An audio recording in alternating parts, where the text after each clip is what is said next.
Morning. Good morning, sir. Right. So in the previous session, what we have discussed regarding the biotechnological tools we are discussing. There is a restriction enzyme activity, ligase enzyme activity, and then the DNA polymerase enzyme activity, and then mainly we are discussing about vectors. So what are vectors? Means they are nothing but agents which transfers the gene from one cell to other cell. Here, the commonly used vector is 2019 ಕೇಳಿದ್ದಾರೆ ಯಾವುದು commonly used vector plasmids. The commonly used vectors are plasmids. In that plasmid we have discussed about PBR322 and PUC18. So what is the difference among these plasmids PBR322 and PUC18? As we know, in the PBR322 it is about 4.3 kb sized and it is about 2.7 kb sized. Okay. But on plasmid varies from which varies from 0.5 to 8 kb. Okay. That varies the copy numbers or multiplying copies we can obtain here. So here the best we will prefer is based on their resistance sites. Minimum a vector should have two resistance sites, but we insert in any one of them, right? So gene of interest is inserted in that one. Based on that, it is having a ORI site, selectable marker, nothing but an antibiotic resistance site, and then second first ORS sites, and then the selectable markers that is based on the antibiotic resistance gene, and then the cloning sites. But we prefer a vector should have more cloning sites, but only one or two cloning sites one will be we are regularly using our preferred one, right? So in the PBR322 and PUC18, more or less we are having the ampicillin resistance gene will be the same. The selectable marker we can use that one also. But in the PUC18 we are having a new type of resistance, that is the LAGZ gene playing the role. That is what means the chromogenic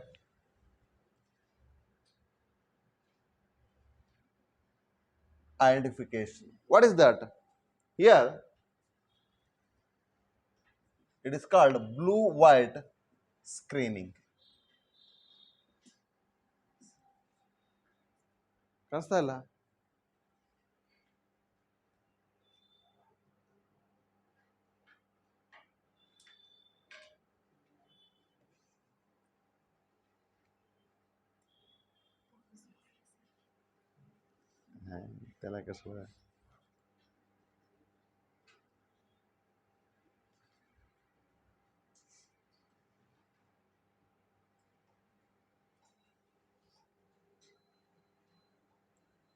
Okay.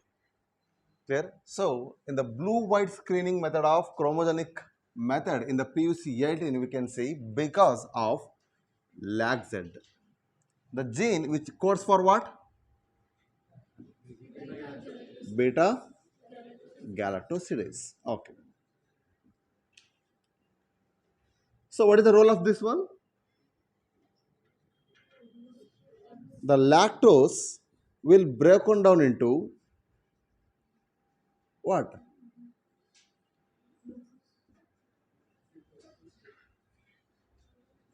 Glucose and galactose, right? The same way here the beta galactosidase is breaking a substrate. In presence of that, when the substrate is broken down, it induces what? Blue color. The same way here, when the culture is done, to see the transformant and non-transformants, and in that recombinant and non-recombinant separation, we have to add X-gal. That is nothing but artificial medium which should containing an X-galactoside. So this X-gal is added as an substrate.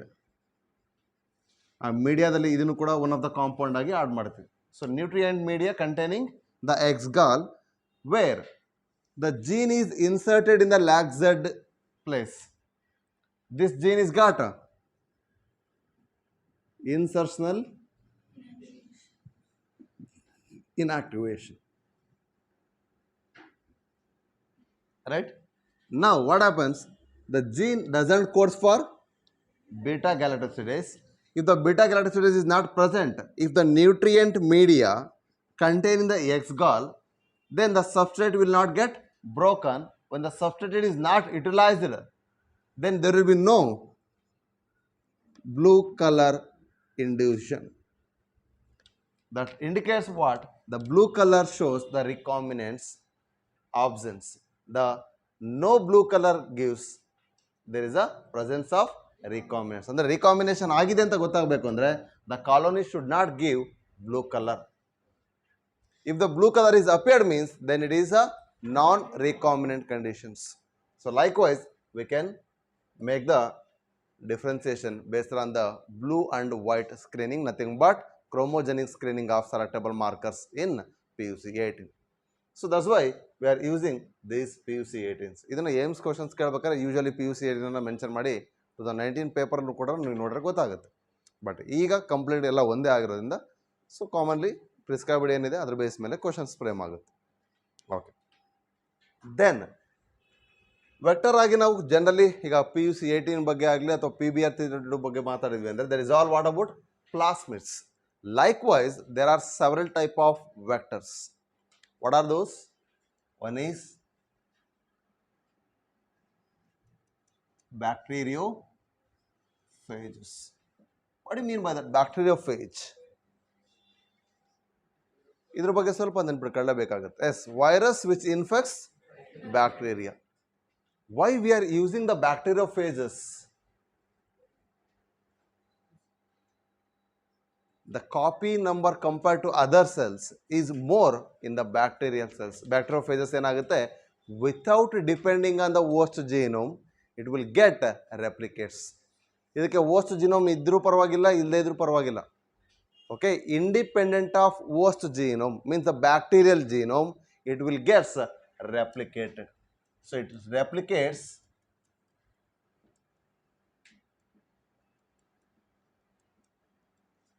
independent of host genome. That means what? The virus replicates independent of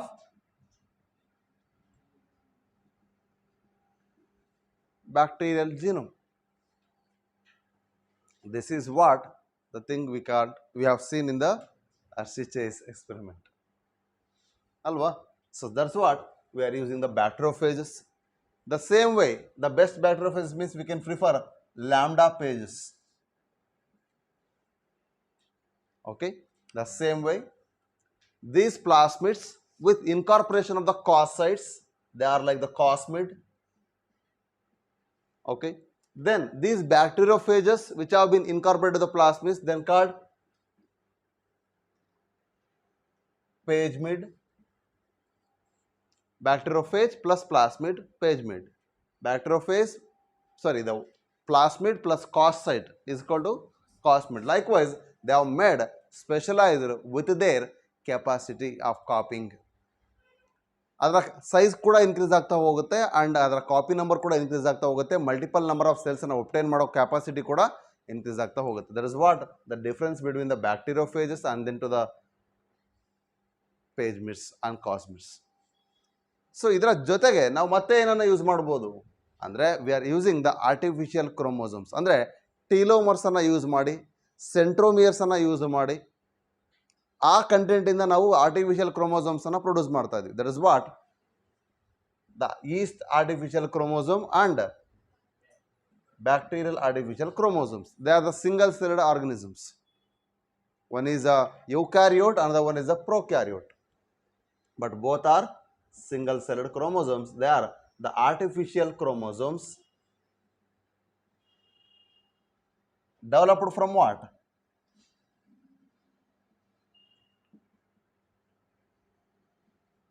Telomeres and the centromere is a part of the chromosome. ಒಂದು ಎಂಡನ್ನು indicate ಮಾಡುತ್ತೆ, ಇನ್ನೊಂದು contact ಪಾಯಿಂಟನ್ನು induct ಮಾಡುತ್ತೆ. ಎರಡು ಕ್ರೋಮ್ಯಾಟಿಡ್ಸ್ ಎಲ್ಲಿ join ಆಗಿದೆ ಅನ್ನೋದು. So likewise, the different types of vectors like these yeast artificial chromosome or a bacterial artificial chromosome or a phage mid, cause mid, bacteriophages, along with that what? These plasmids we can see. ಅದರ ಜೊತೆಗೆ we are having a specific nature of the plasmids with respect to of animal and plant. So here we use the another one type of vector is disarmed pathogen. We know that pathogen is what? Disease causing organism. It generates a disease or a negative effect. But here it is made what? Disarmed. Arms means what? It is having some other weapons anta artha. Armed force anta artha weapon anytime iruvanthadu. So here that weapon which caused the harmful effect is made disarmed. A weapon illang madtadi. That means which induces the negative effect, that gene is identified and it is removed. In place of that gene, we have to add our gene of interest. That process is making the disarmed pathogen. So in animals, okay, in animals we use retroviruses.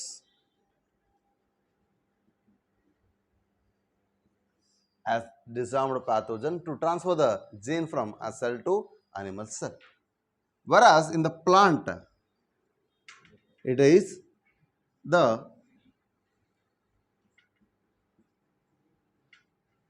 making them as a disarmed pathogen in the nature of TI plasmid of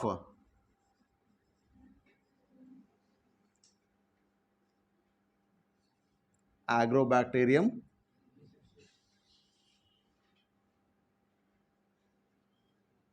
okay. So let us detail about these things. As we know, retrovirus, best example is HIV, AIDS alla. Okay. So human immunodeficiency virus. So here that made as a disarmed one. Andra pathogenicity cause ಮಾಡ್ತಕ್ಕಂಥದ್ದೇನಿದೆ ಅದನ್ನು disarmed ಅಂತ ಮಾಡ್ತಾ ಇದೀವಿ. Okay. Here the TI plasmid is very detailed in the NCERT. As per that, we know that Agrobacterium tumefaciens is one of the monoron member or nematode.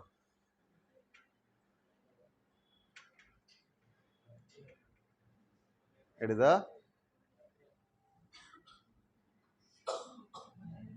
bacteria. Okay.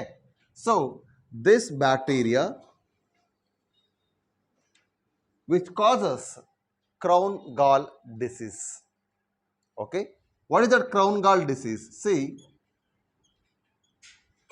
when the bacteria, that is Agrobacterium tumefaciens, will enter the plant body, here it increases the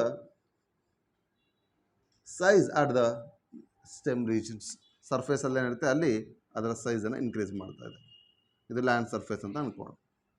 Okay, so this is what the tumor it has been formed. The number of cells which are repeatedly deposited in an irregular manner and deposited at that region, that is forming a gall-like structure, that is called the crown gall, and those plants called the crown gall diseases.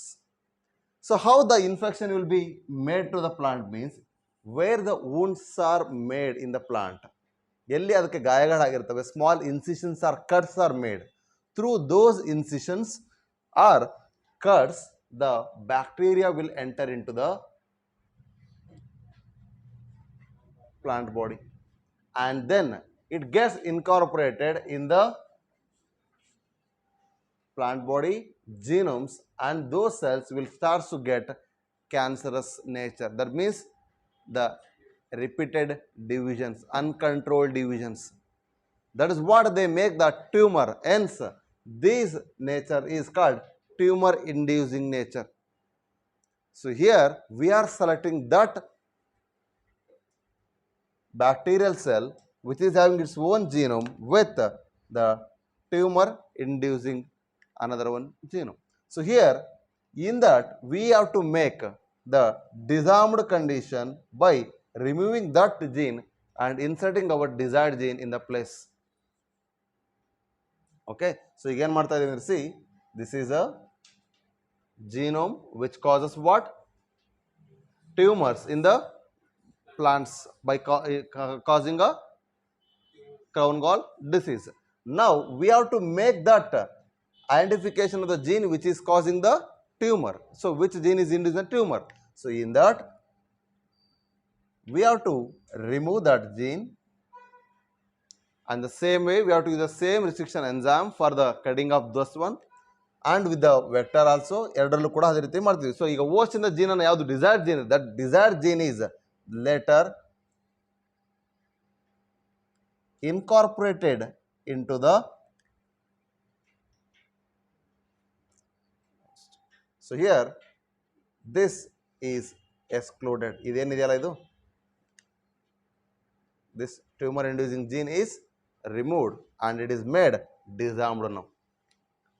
That plasmid is used to transfer our gene of interest into the plant cell. ಅಂದರೆ first ನಾವೇನು ಮಾಡಬೇಕಾಗುತ್ತೆ, we have to identify a bacterial cell which causes the tumor in some plants. So that tumor inducing bacteria, that is a Agrobacterium tumefaciens, is made disarmed by removing its infection causing gene, and then in the place of that we have inserted a gene of our interest.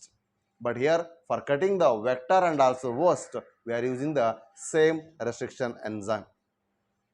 So ನಾನು ಒಂದು mistake ಮಾಡ್ಬಿಡಿ, ಇನ್ನೇ ನಿಮ್ಗೆ ಹೇಳ್ಬೇಕಾರೆ sticky ಎನ್ಸಿನ್ ಬಗ್ಗೆ ಮಾತಾಡ್ಬೇಕಾರೆ, right? So DNA ligase use ಆಗಲ್ಲ ಅಂತ ಹೇಳಿದೆ ನಾನು. So it facilitate, it enhances ಅಂದರೆ it makes the process easy. Okay, so ಅದಕ್ಕೆ ಸಾರಿ ಅದೊಂದು ಚೇಂಜ್ ಮಾಡಿಕೊಟ್ರಿ.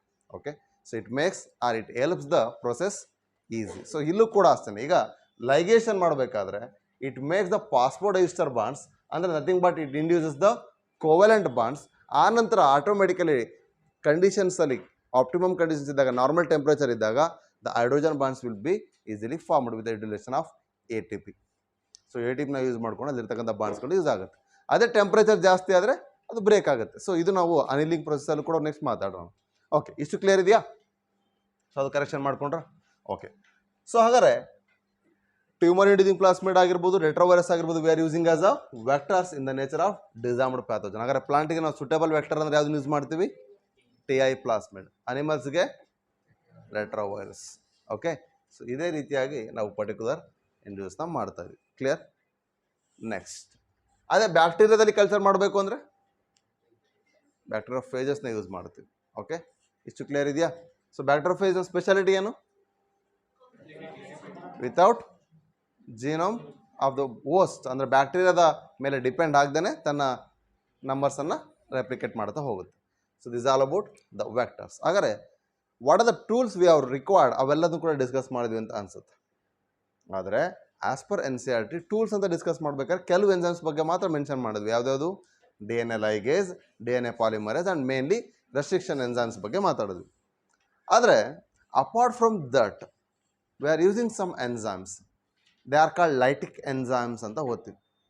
ಇದನ್ನು ಕ್ಲಾಸ್ 3rd ಎನ್ಸೈಮ್ಸ್ ಅಂತ ಓದ್ಬೋದಾ? ಬಯೋಮಾಲಿಕ್ಯೂಲ್ಸ್ ಚಾಪ್ಟರ್ಲಿ 3rd ಕ್ಲಾಸ್ ಎನ್ಸೈಮ್ಸ್ ಯಾವಿದೆ ನೋಡ್ರಿ? First one oxidoreductase, second one transferases, third one lytic enzymes or lyases ಅಂತ ಇದೆ. LYASES. Look at that one. ಯಾವುದಿದೆ ಫಸ್ಟ್ ಆರ್ಡರ್ ನೋಡ್ರಿ? Very good. ಮತ್ತಿದ್ದೀರಿ, ಮೊನ್ನೆನೂ ಮಾತಾಡಿದ್ವಿ ನಾವು, ಇದನ್ನ ನೆನಪಿದೆ ಅಂತ ಅನ್ಕೊಳ್ತೀನಿ. 3rd ಕ್ಲಾಸ್ ಅಂತ ಹೇಳಿ ನಿಮಗೆ ತಮಾಷೆ ಮಾಡಿ ಏನೋ ಹೇಳಿದೆ ನಾನು. ಹೈಡ್ರೋಲೈಸಸ್ ಇದೆಯಾ, ಲೈಸಸ್ ಇದೆಯಾ? So first one oxidoreductase, second one transferases, third one hydrolases and fourth one lyases. What is the difference between this hydrolases and lyases? ನೋಡಿ, ಒಂದು ಕಡೆ ಹೈಡ್ರೋಜನ್ ಮಾಲಿಕ್ಯೂಲ್ಸ್ನ ಬ್ರೇಕ್ ಮಾಡುತ್ತೆ, ವಾಟರ್ ಮಾಲಿಕ್ಯೂಲ್ ಅಂತ ಇದೆ. ಇನ್ನೊಂದು ಕಡೆ ಅದನ್ನು ಬ್ರೇಕ್ ಮಾಡದೆ ಡಬಲ್ ಬಾಂಡ್ನ ಹಾಗೆ ಕೀಪ್ ಮಾಡುತ್ತೆ ಅಂತ ಇದೆ. What is that one? Read that, ಓದಿ ಅದನ್ನ. Hydrolysis, enzymes catalyzing hydrolysis of ester, ether, peptide, glycosidic, carbon-carbon single bond, carbon halide, and PN bonds. Phosphate ಮತ್ತು ನೈಟ್ರೋಜನ್ ಬಾಂಡ್ಸ್ ಆಗಿರ್ಬೋದು, ಈಸ್ಟರ್ ಬಾಂಡ್ಸ್ ಆಗಿರ್ಬೋದು, ಅಂದರೆ ಫಾಸ್ಫೋಡ ಈಸ್ಟರ್ ಆಯ್ತು ಅಥವಾ ಈಸ್ಟರ್ ಆಗಿರ್ಬೋದು, ಈ ಥರ ಆಗಿರ್ಬೋದು, ಪೆಪ್ಟೈಡ್ ಬಾಂಡ್ಸ್ ಆಗಿರ್ಬೋದು. But what about ಲೈಯೇಸಸ್? Enzymes that catalyze removal of groups from substrates by mechanisms other than hydrolysis, leaving the group. Hydrolysis ಅಂದರೆ ವಾಟರ್ ಮಾಲಿಕ್ಯೂಲ್ನ ಬ್ರೇಕ್ ಮಾಡ್ದೇನೆ ಅಂತಲೇ ಇದೆ ಅಲ್ವಾ, ಅದರ್ ದ್ಯಾನ್ ಹೈಡ್ರೋಲೈಸಿಸ್ ಅದನ್ನು ಬಿಟ್ಟು, ಬಟ್ ಗ್ರೂಪನ್ನು ರಿಮೂವ್ ಮಾಡುತ್ತೆ ಅಂತ ಅರ್ಥ. ಓಕೆ, ಹಾಗಾದ್ರೆ ಈಗ ಈ ಗ್ರೂಪ್ಗಳಲ್ಲಿ ನೀವು ಪ್ರೋಟಿಯೇಸಸನ್ನು, ಓಕೆ, ಲಿಪೇಜಸನ್ನು, ಕಾರ್ಬೋಹೈಡ್ರೇಟ್ಸನ್ನು ಯಾವುದಕ್ಕೆ ಸೇರಿಸ್ತೀರಿ? ಹೈಡ್ರೋಲೈಟಿಕ್ ಎಂಜೈಮ್ಸ್ಗೆ ಸೇರಿಸ್ತೀರಿ. Okay, so here we have to discuss about those enzymes also. We know that lipases which breaks the lipid, proteases which break the protein, carbohydrates which break the carbohydrates. The same way the cellulase which breaks the cellulose, chitinase which breaks the chitin, and lysozyme which breaks muramic acid, N glucosamine, NAG ಆಗಿರ್ಬೋದು, NAM ಆಗಿರ್ಬೋದು. Okay, muramic ಆಸಿಡ್ಸನ್ನು, ಆ ಕಾಂಪೊನೆಂಟ್ಸನ್ನು, gluconic ಆಸಿಡ್ಸನ್ನು remove ಮಾಡುತ್ತೆ. So bacterial cell ವಾಲ್ಸನ್ನು remove ಮಾಡಲಿಕ್ಕೆ, ಅಥವಾ ಪ್ಲಾಂಟ್ ಸೆಲ್ ವಾಲ್ನ ರಿಮೂವ್ ಮಾಡಲಿಕ್ಕೆ, ಅಥವಾ ಫಂಗಲ್ ಸೆಲ್ ವಾಲ್ನ ರಿಮೂವ್ ಮಾಡಲಿಕ್ಕೆ ನಮಗೆ ಮೇನಾಗಿ ಹೆಲ್ಪ್ ಆಗುವಂಥದ್ದು ಏನು ಅಂದರೆ ಈ ಎಲ್ಲ ಲೈಟಿಕ್ ಎಂಜೈಮ್ಸ್, ಹೈಡ್ರೋಲೈಟಿಕ್ ಎಂಜೈಮ್ಸ್ ಅಂತ ಏನು ಮಾತಾಡಿದ್ವಿ, ಈ ಎಂಜೈಮ್ಸ್ಗಳು ಹೆಲ್ಪ್ ಆಗುತ್ತೆ. ಸೊ ಇದನ್ನು ಕೂಡ ನಾವು ಎಂಜೈಮ್ಸಲ್ಲಿ ಮಾತಾಡಬೇಕು. ಸೊ ಒಟ್ಟಾರೆ ಇದಿಷ್ಟು ಸೇರಿದ್ರೆ ಏನರ್ಥ? That is all tools. ಈ ಟೂಲ್ಸನ್ನು ಏನು ಮಾತಾಡಿದ್ವಿ, ಐಸೋಲೇಷನ್ ಮಾಡಲಿಕ್ಕೆ ಏನು ಬೇಕು, ಎಕ್ಸ್ಟ್ರಾಕ್ಷನ್ ಮಾಡಲಿಕ್ಕೆ ಏನು ಬೇಕು, ಅದನ್ನು ಐಡೆಂಟಿಫೈ ಮಾಡೋಕ್ಕೆ, ಫ್ರಾಗ್ಮೆಂಟ್ನ ಮಾಡಲಿಕ್ಕೆ ಏನು ಬೇಕು, ಆನಂತರ ಅವುಗಳನ್ನ ಜಾಯಿನ್ ಮಾಡಲಿಕ್ಕೆ ಯಾವ ಎಂಜೈಮ್ ಬೇಕು, ಅದೆಲ್ಲ ಕೂಡ ನೋಡಿದ್ದೀವಲ್ಲ. ಈಗ ಇವುಗಳನ್ನ ಯೂಸ್ ಮಾಡಿಕೊಂಡು ಪ್ರೊಸೆಸ್ ಹೇಗಾಗ್ತದೆ ಅಂತ ನೋಡಬೇಕು. So that is the second part of this chapter. What is biotechnological processes. ಇಷ್ಟು ಕ್ಲಿಯರ್ ಇದೆನಾ? ಓಕೆ.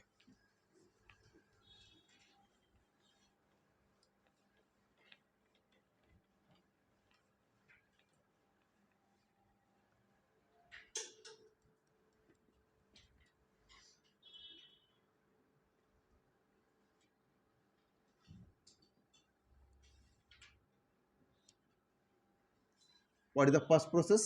First step ಏನು? ಐಸೋಲೇಷನ್ ಆ್ಯಂಡ್ ನೋಡಿ, ಐಸೋಲೇಷನ್ ಅಷ್ಟೇನಾ?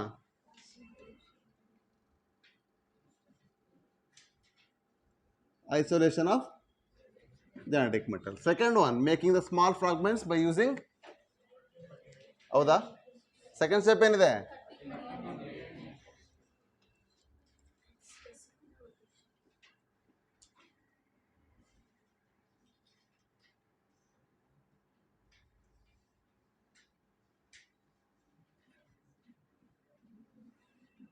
Third one,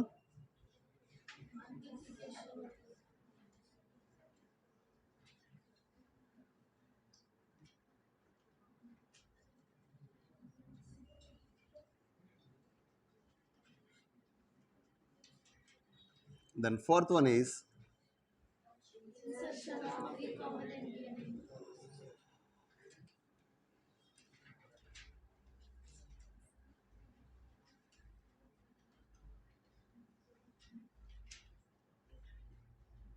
into host of vector, and then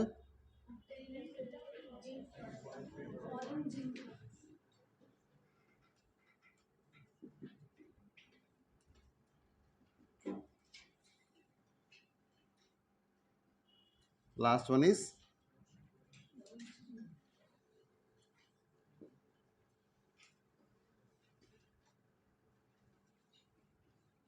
ಈ ಪ್ರತಿ ಸ್ಟೆಪ್ ಮೇಲೂ ಕ್ವಶನ್ಸ್ ಇದೆ, ನೋಡಿದ್ದೀರಿ ಅಲ್ವಾ?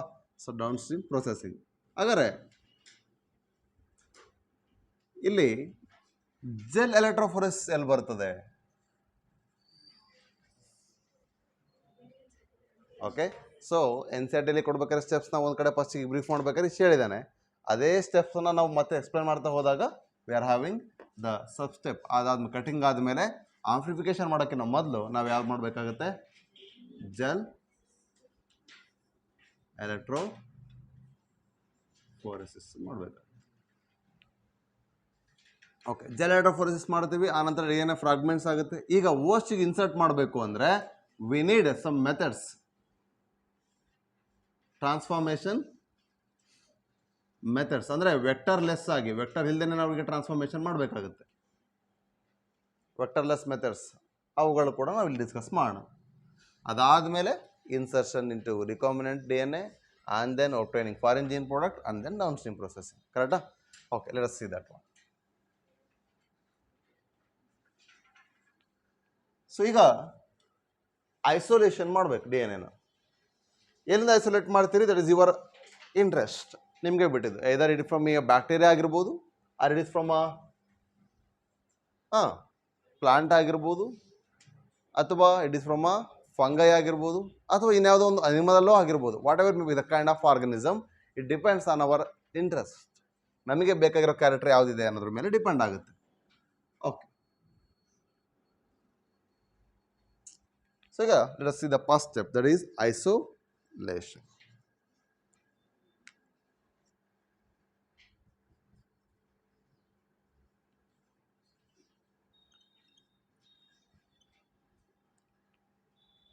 Isolation of D N A. ಏನಿದು ಐಸೋಲೇಟ್ ಅನ್ನೋ ಅರ್ಥ ಏನು? Making a separate. ಸೊ ಈಗ ಆ ಸಪ್ರೇಷನ್ ಮಾಡಬೇಕು ಅಂದರೆ ಯಾವುದರಿಂದ? ವರ್ಸ್ಟ್ ಬಾಡಿಯಿಂದ ಅಥವಾ ನಾವು ಡಿಸೈರ್ಡ್ ಸೆಲ್ ಯಾವುದಿದೆ ಆ ಸೆಲ್ಲಿಂದ ಆ ಡಿ ಎನ್ ಎನ ಸಪ್ರೇಟ್ ಮಾಡಬೇಕು. So for that we have to use the specific enzymes. For it is, if it is a bacteria, lysosome ಅಲ್ಲ, ಅದು ಲೈಸೋಸೈಮ್. ಲೈಸೋಸೋಮ್ ಆದ್ರೆ ಏನಾಯ್ತು?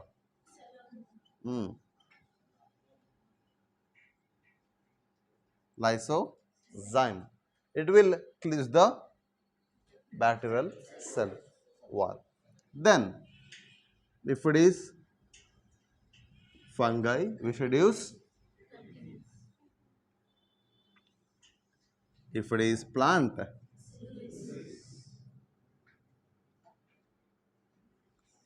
ಯಾಕೆ ಇವನ್ನೆಲ್ಲ ಯೂಸ್ ಮಾಡಬೇಕು?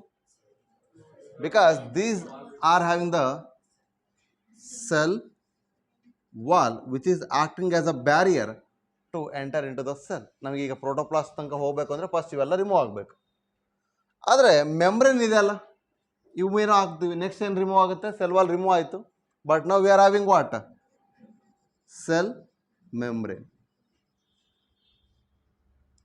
ನಮಗೆ ಗೊತ್ತಿರೋ ಹಾಗೆ ಸೆಲ್ ಮೆಮ್ಬ್ರೇನ್ ಅಂದರೆ ಫಸ್ಟಲ್ಲಿ ಲಿಪಿಡ್ ಸಿಗುತ್ತೆ. ಓಕೆ, ಅದ್ರ ಮೇಲ್ಗಡೆ ಕಾರ್ಬೋಹೈಡ್ರೇಟ್ಸು ಕೂಡ ಇರುತ್ತೆ. ಗ್ಲೈಕೋಲಿಪಿಡ್ಸ್ ಆಯಿತು, ಅದು ಕೂಡ ಸಿಗುತ್ತೆ. ದೆನ್ ಗ್ಲೈಕೋಪ್ರೋಟೀನ್ಸು ಸಿಗುತ್ತೆ. ಅಂದರೆ ಪ್ರೋಟೀನ್ಸ್ ಇಂಟ್ರೆನ್ಸಿಕ್ ಎಕ್ಸ್ಟೆನ್ಸಿಕ್ ಯಾವುದಾರು ಆಗಿರ್ಬೋದು. ಹಾಗಾಗಿ ಆ ಪ್ರೋಟೀನ್ಸನ್ನು ರಿಮೂವ್ ಮಾಡಬೇಕು ಅಂದರೆ ಪ್ರೋಟಿಯೇಸ್ ಬೇಕು. ಓಕೆ, ದೆನ್ ಲಿಪಿಡ್ ಅಥವಾ fatty acid component, cholesterol component ಎಲ್ಲ ಇದೆ ಅಂದರೆ ಅವುಗಳನ್ನ ಲಿಮಿಟ್ ಮಾಡಲಿಕ್ಕೆ ಲೈಪೇಸ್ ಬೇಕು. ಅದರ ಜೊತೆಗೆ ಕಾರ್ಬೋಹೈಡ್ರೇಟ್ ಕಾಂಪೌಂಡ್ಸ್ ಇದೆ. ಹಾಗಾದ್ರೆ ಕಾರ್ಬೋಹೈಡ್ರೇಟ್ಸ್ ಬೇಕು.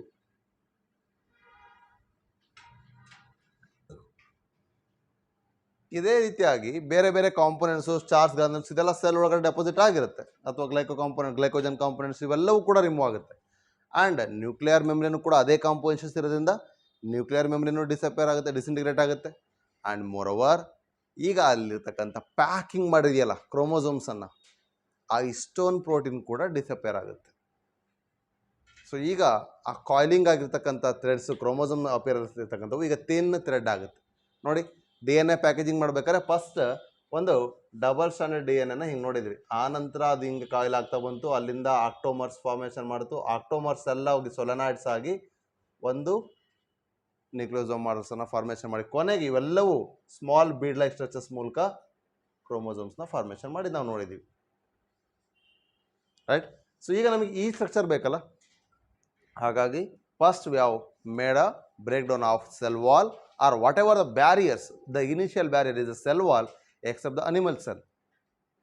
ಅನಿಮಲ್ ಸೆಲ್ ಬಿಟ್ಟು ಇನ್ನೆಲ್ಲದಲ್ಲೂ ಕೂಡ ಸೆಲ್ ವಾಲ್ ಬ್ಯಾರಿಯರ್ ಆಗಿದೆ. ಆ ಬ್ಯಾರಿಯರ್ ಏನಿದೆ ಅವುಗಳನ್ನ ಲೈಟಿಕ್ ಮಾಡಲಿಕ್ಕೆ, ಬ್ರೇಕ್ ಡೌನ್ ಮಾಡಲಿಕ್ಕೆ ನಾವು ಎಂಜೈಮ್ಸನ್ನು ಯೂಸ್ ಮಾಡ್ತಾ ಇದ್ದೀವಿ. With respect of that specificity we are using lysosome for bacteria, chitinase for fungi and cellulase for plants. Along with that, some other biomolecules may be present in the wall layers, like the commonly wall layers under the plasma membrane, that may have proteins, lipids, carbohydrates, okay, along with the phosphates also. So here the proteases, lipases and other lytic enzymes are being used to break that components along with the nuclear membrane components also. then histone proteins also got broken and made the DNA to be simple appearance. Now this double stranded DNA is made cutted by using a specific enzyme. ಯಾವುದು restriction endonucleases ಅನ್ನು use ಮಾಡ್ತಾ ಇದ್ವಿ. The same restriction endonuclease enzyme which we are using to take the DNA from the desired cell and use it in the same where we have to be insert, means whether it may be in the vector or in the next heterologous host.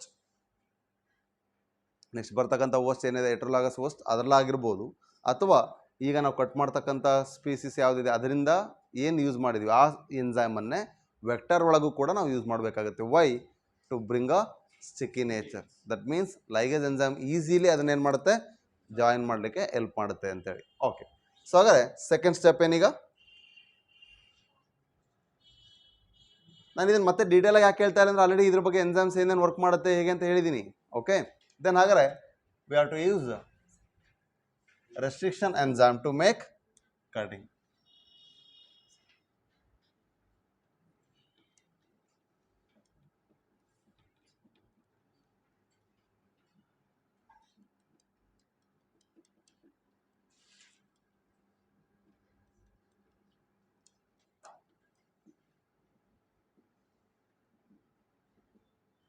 ಯಾವ enzymes use ಮಾಡ್ತಿದ್ವಿ restriction enzymes ಅಂತ ಬಂದರೆ? Class second ಎನ್ಸೈಮ್ಸ್ನ use ಮಾಡ್ತಾ ಇದೀವಿ. Okay, so there as we know that will analyzes the length, means it inspects the whole length of a DNA sequence, and then by binding at a recognition site it will cut within the recognition site, nothing but a palindromic site just away from the center, 1 or 2 bases away, right? So likewise it will give such the DNA fragments. But ಈ fragments ಹೆಂಗೆ cut ಮಾಡಬೇಕು ಅಂದರೆ ಇಲ್ಲಿ isolation ನಮಗೆ ಹೇಗೆ ಗೊತ್ತಾಗುತ್ತೆ, ಇದೇ D N ಅಂತ ಹೆಂಗೆ ಗೊತ್ತಾಗುತ್ತೆ? We have to make the precipitation of the D N A content, right? So see here first we should take a test tube. In that we have to take a sample of collected cells. ಇಲ್ಲಿಗೆ ಈಗ cell ಕಂಟೆಂಟನ್ನು ಹಾಕ್ತಾ ಇದ್ದೀವಿ. Then we have to add all the hydrolytic enzymes.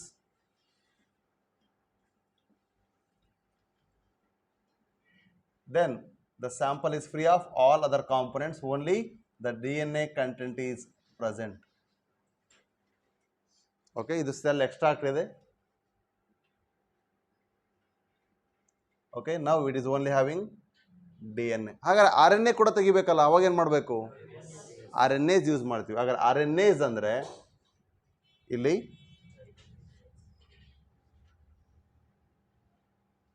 ಈಗ ಬರುತ್ತೆ ribonuclease ಎನ್ಸೈಮ್ಸ್ನ use ಮಾಡ್ತೀವಿ. Clear? So ಇಷ್ಟು ಎನ್ಸೈಮ್ಸನ್ನು ಇಲ್ಲಿ ಅಪ್ಲೈ ಮಾಡಿ, that and hydrolytic enzyme complex ಅಷ್ಟನ್ನು ಕೂಡ ಇಲ್ಲಿ ಹಾಕಿದ್ದೀವಿ. ಹಾಗಾದ್ರೆ ಈಗ ಉಳಿದಿರೋದೇನು? D N A. So D N A is only available in this extract. ನಾವು ಈಗ ಅಲ್ಲಿರೋ ಸ್ಯಾಂಪಲಲ್ಲಿ ಬರೀ ಡಿ ಎನ್ ಎ ಇದೆ ಅಂತ ಗೊತ್ತಾದರೆ ನಮಗೆ ಬೇಕಾಗಿರೋ ಆ ವಾಟರ್ ಸೊಲ್ಯೂಷನ್ ಆಗಿರ್ಬೋದು, ಯಾಕೆಂದರೆ ಆ ಸೈಟೋಪ್ಲಾಸ್ಮಾ ಆಗಿರ್ಬೋದು, ನ್ಯೂಕ್ಲಿಯೋಪ್ಲಾಸ್ಮಾ ಆಗಿರ್ಬೋದು, ಆ ಲಿಕ್ವಿಡ್ ಕಂಡೀಷನ್ ಇದೆ. ಆ ಲಿಕ್ವಿಡ್ ಬೇಡ ನಮಗೆ ಬೇಕಾಗಿರೋದೇನೋ ಆ ಥ್ರೆಡ್ಸ್. ಆ ಥ್ರೆಡ್ ಬರಬೇಕು ಅಂದರೆ ಏನು ಮಾಡ್ಬೇಕು ನಾವೀಗ? ಸೋಡಿಯಂ ಕ್ಲೋರೈಡ್ ಸಾಲ್ಟ್ಸನ್ನು ಹಾಕಬೇಕು. ಯಾಕೆಂದರೆ ವಾಟ್ರಲ್ಲಿ ಅದು ಡಿಸಾಲ್ವ್ ಆಗಿದೆ ಈಗ ಆಲ್ರೆಡಿ. ಯಾಕೆಂದರೆ D N A negative charge ಇರ್ತಕ್ಕಂಥದ್ದು, ಆ್ಯಂಡ್ ಮೋರೋವರ್ ನಾವು ಆಲ್ರೆಡಿ ಲೈಟ್ರಿಕ್ ಎನ್ಸೈಮ್ಸ್ ಎಲ್ಲ ಯೂಸ್ ಮಾಡಿದ್ದೀವಿ. ಸೊ ಹಾಗಾಗಿ ಆ ಮಾಲಿಕ್ಯೂಲ್ಸ್ನ ನಾವೀಗ ಏನು ಮಾಡಬೇಕು? ಸಪ್ರೇಟ್ ಮಾಡಬೇಕು. ಯಾಕೆ? ವಾಟರ್ ಮಾಲಿಕ್ಯೂಲ್ ಜೊತೆಗೆ D N A hydrophilic nature ಇರೋದ್ರಿಂದ ಈಸಿಲಿ ಏನಾಗ್ಬೋದು? ಡಿಸಾಲ್ವ್ ಆಗಿದೆ. ಹಾಗಾಗಿ ನಾವೀಗ ಅದನ್ನು ಅವಾಯ್ಡ್ ಮಾಡಿ ಮತ್ತೆ ವಾಪಸ್ ಅದನ್ನು ನಮಗೆ ಬೇಕಾಗಿರೋ ಥ್ರೆಡ್ ಫಾರ್ಮಲ್ಲಿ ಒಪ್ಟೈನ್ ಮಾಡಬೇಕು ಅಂದರೆ ಸೋಡಿಯಂ ಕ್ಲೋರೈಡ್ ಸೊಲ್ಯೂಷನ್ಸನ್ನು ಹಾಕ್ತೀವಿ. Okay, right? ದೆನ್ ಇದಾದ ಮೇಲೆ ಇದಕ್ಕೆ ಚಿಲ್ಡ್ ಇಥೆನಾಲ್, ಇದನ್ನು ಸಾಲ್ಟ್ ಆಡ್ ಮಾಡಿದ್ವಿ. ಸಾಲ್ಟ್ ಆಡ್ ಮಾಡೋದ್ರಿಂದ ಅಲ್ಲಿಗೆ ಹೆಚ್ಚು ಕಮ್ಮಿ ನ್ಯೂಟ್ರಲೈಸ್ ಆಗ್ತಿದ್ದು. Okay, for that neutralization we are adding these salts. ಆ ನ್ಯೂಟ್ರಲೈಸೇಷನ್ ಆದಮೇಲೆ ಆ ಬ್ರೇಕ್ ಆಗಿರ್ತಕ್ಕಂಥ ಕಾಂಪೋನೆಂಟ್ಸು ಒಂದು ಥಿನ್ ಥ್ರೆಡ್ ಲೈಕ್ ಸ್ಟ್ರಕ್ಚರ್ಸ್ ಆಗಿ ಬರಬೇಕು. ಹಾಗಾಗಿ ಚಿಲ್ಡ್ ಇಥೆನಾಲ್ ಅನ್ನು ಯೂಸ್ ಮಾಡ್ತಾ ಇದ್ದೀವಿ. This is very important and asked in previous exams. Chilled ethanol odd ಮಾಡಿದ ಮೇಲೆ ಏನಾಗ್ತದೆ? It enhances the or it helps the precipitation. White precipitate formation ಆಗುತ್ತೆ. So it leads to the formation of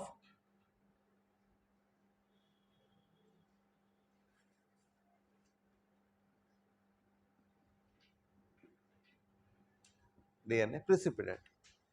ಈ ಪ್ರಿಸಿಪಿಟೇಟು ಹೊರಗಡೆ ತೆಗಿಬೇಕಲ್ಲ ನಾವು, ಯಾಕಂದರೆ ಆ್ಯಡ್ ಮಾಡ್ಬೇಕಾದ್ರೆ ಏನು ಮಾಡ್ತೀವಿ ಅಂದರೆ ನೋಡಿ, ಈ ಸ್ಟ್ರೈಟಾಗಿ ನಿಮಗೆ ತೋರಿಸಿದ್ದೀನಿ, ಆದರೆ ಯಾವುದು ಕೂಡ ಟೆಸ್ಟು ಇಲ್ಲಿ ಬಿಟ್ಟರೆ ಇನ್ನೆಲ್ಲೂ ಸ್ಟ್ರೈಟಾಗಿರಲ್ಲ. They have to be in a slanted condition. When adding the solution we should add at the glass edge, ಆ ಎಡ್ಜಿಂದನೇ ಪಾಸ್ ಮಾಡಬೇಕು.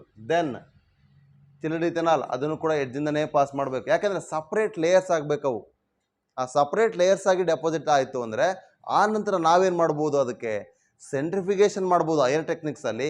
ಅದನ್ನು ಮಾಡಲಿಲ್ಲ ಅಂದರೆ we have to take a glass rod. ಆ ಗ್ಲಾಸ್ ರಾಡ್ನ ತಗೊಂಡು ಆ ಸೆಂಟ್ರಿಗೆ ಮತ್ತೇನು ಮಾಡಲ್ಲ ನಾವು, on the margins of the glass ಇಲ್ಲಿ ಕೆಳಗೇನಿದೆ ಅದನ್ನು ಮಾತ್ರ ಸ್ಟಿರ್ ಮಾಡ್ತಾ ಬರ್ತೀವಿ. ಕನ್ನಡದಲ್ಲಿ ಹೇಳಬೇಕು ಅಂದರೆ ಆ ಗ್ಲಾಸಿನ ಮಾರ್ಜಿನ್ಸ್ ಮೂಲಕ ನಾವು ಕೆರಿತಾ ಬರ್ತೀವಿ ಅದನ್ನು ಗ್ಲಾಸ್ ರಾಡಿಂದ. So that process is called what?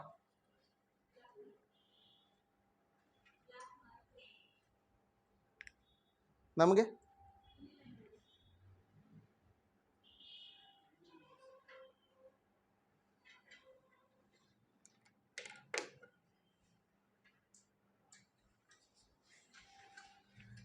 So ಇಲ್ಲೇನಾಗ್ತದೆ, ಸಾರಿ ಫಾರ್ ಇಂಟರಪ್ಷನ್, ಏನಾಗ್ತದೆ ಅಂತ ಹೇಳಿದೆ ನನಗೆ, ಗ್ಲಾಸ್ ರಾಡ್ಸನ್ನು ತಗೊಂಡು along the edges of the glass ಏನು ನಾವು ಟೆಸ್ಟ್ ಟ್ಯೂಬ್ ಯೂಸ್ ಮಾಡ್ತಾ ಇದ್ದೀವಿ, ಓಕೆ, ಆ ಟೆಸ್ಟ್ ಟ್ಯೂಬ್ಸ್ ಒಳಗಡೆ ನಾವೇನು ಮಾಡಬೇಕಾಗುತ್ತೆ, ಸ್ಟಿರಿಂಗ್ ಮಾಡಬೇಕಾಗುತ್ತೆ. So this precipitate starts to accumulates over the glass rod due to the stirring. ಆ ಗ್ಲಾಸ್ ರಾಡ್ ಮೇಲೆ ಡೆಪಾಸಿಟ್ ಆಗ್ತಾ ಹೋದಾಗೆ ಅಲ್ಲಿ ತಿನ್ ಥ್ರೆಡ್ಸ್ಗಳೆಲ್ಲ ಏನಿದಾವೆ ಅವೆಲ್ಲ ಎನಾನ್ಸ್ ಆಗ್ತಾ ಹೋಗುತ್ತೆ, ಸೆಂಟ್ರಿಫಿಕೇಶನ್ ಆಗ್ತಾ ಹೋದಾಗ. ಯಾಕೆಂದರೆ ಪಿ ಪಿ ಟಿ ಅಂದರೆ ಅಲ್ಲಲ್ಲೇ ವೈಟ್ ಕಂಟೆಂಟ್ ಹಾಗೆ ಕಾಣ್ತಾ ಇರುತ್ತೆ. ಅದು ಕಂಪ್ಲೀಟ್ಲಿ ಒಂದು ಕಡೆ ಮಾಸ್ ಆಗಬೇಕು ಅಂದರೆ ಸೆಂಟ್ರಿಫಿಕೇಶನ್ ಮಾಡಬೇಕಾಗುತ್ತೆ. ಆದರೆ ನಾವು ಅದನ್ನು ಸ್ಮಾಲ್ ಸ್ಕೇಲಲ್ಲಿ ಮಾಡೋದ್ರಿಂದ ಒಬ್ಬರ ಏನು ಎಕ್ಸ್ಟ್ರಾಕ್ಟ್ ಮಾಡಬೇಕು ಅಂದರೆ we should use stirring. Stirring ಆದ ಮೇಲೆ ಈಸಿಲಿ ನಾವೇನು ಮಾಡ್ಬೋದು, we can take out of that from the two separate layers. Ethanol ಲೇಯರೇ ಸಪ್ರೇಟ್ ಆಗಿರುತ್ತೆ, ಸಾಲ್ಟ್ ಲೇಯರೇ ಸಪ್ರೇಷನ್ ಆಗಿರುತ್ತೆ. ಆ ಲೇಯರ್ಸಿಂದ ನಾವೀಗ ಏನು ಮಾಡ್ತೀವಿ, ಪ್ರಿಸಿಪಿಟೇಟ್ ಇರತಕ್ಕಂಥ ಎಲ್ಲ ಕಂಟೆಂಟನ್ನು ಒಂದು ಥ್ರೆಡ್ ಲೈಕ್ ಸ್ಟ್ರಕ್ಚರ್ಸ್ ಆಗಿ ಎಕ್ಸ್ಟ್ರಾಕ್ಟ್ ಮಾಡಿ ಹೊರ ಬರ್ತೀವಿ. That white thread is nothing but DNA. So ಇದನ್ನು ಟೆಸ್ಟ್ ಟ್ಯೂಬಲ್ಲಿ ನಾವೀಗ ಏನು ಮಾಡಬೇಕಾಗುತ್ತೆ, ಅಟ್ ದ ಎಡ್ಜ್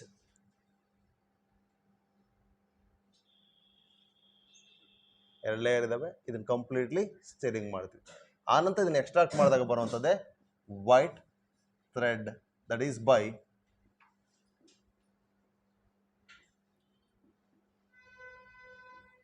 ಸ್ಪೂಲಿಂಗ್. ಈ ಮೆಕ್ಯಾನಿಸಮ್ ಮೇಲೂ ಕೂಡ ನಿಮಗೆ ಮಾರ್ಕ್ಸ್ ಕ್ವಶನ್ ಇದೆ, ಸ್ಪೂಲಿಂಗ್ ಮೆಕ್ಯಾನಿಸಮ್. ಓಕೆ, ಸೊ ಆ ವೈಟ್ ಥ್ರೆಡನ್ನು ನಾವೇನು ಮಾಡಿದ್ವಿ, ಈಗ ಕಟ್ ಮಾಡಿದ್ವಿ. ಸೊ ಕಟ್ ಮಾಡಿದ ಮೇಲೆ ನಮಗೆ ಬೇಕಾಗಿರೋದು ಸ್ಪೆಸಿಫಿಕ್ ಸೀಕ್ವೆನ್ಸ್ ಇದೇನಾ ಅಂತ ಗೊತ್ತಾಗಬೇಕು ಅಂದರೆ we should go with gel electrophoresis. So ಇಷ್ಟು ಆದಮೇಲೆ ನಾವು ಇದನ್ನು ಮಾಡಿದ್ವಿ. ಓಕೆ, ಫಸ್ಟು ಈ ಸ್ಟೆಪ್ಪು, ಆನಂತರ ಇದು. ಈಗ ಆ ಜೆಲ್ ಎಲೆಕ್ಟ್ರೋಫೋರೆಸಿಸ್ ಮೂಲಕ ಆ ರೆಸ್ಟ್ರಿಕ್ಟೆಡ್ ಎನ್ಝೈಮ್ ಆಕ್ಟಿವಿಟಿ ಆಗಿರುವಂಥ ಸೀಕ್ವೆನ್ಸಲ್ಲಿ ನಮಗೆ ಬೇಕಾಗಿರೋ ಡಿಸೈರ್ಡ್ ಸೀಕ್ವೆನ್ಸನ್ನು ಐಡೆಂಟಿಫೈ ಮಾಡ್ತೀವಿ. As we know the principle, here we are using the size of the fragment. Based on the charges, we are making them to move towards the anode by the well of this gel electrophoresis. ಏನತ್ರ? So gel electrophoresis ಮೂಲಕ ಏನು ಮಾಡ್ತಾ ಇದ್ದೀವಿ, ಈಗ different ಲೇನ್ಸಲ್ಲಿ DNA extract ಏನು ಬಂದಿತ್ತು ಇದನ್ನು cut ಮಾಡಿದ ಮೇಲೆ ಅವುಗಳನ್ನ ಸ್ಯಾಂಪಲ್ಸನ್ನು ಹಾಕ್ತಾ ಇದ್ದೀವಿ.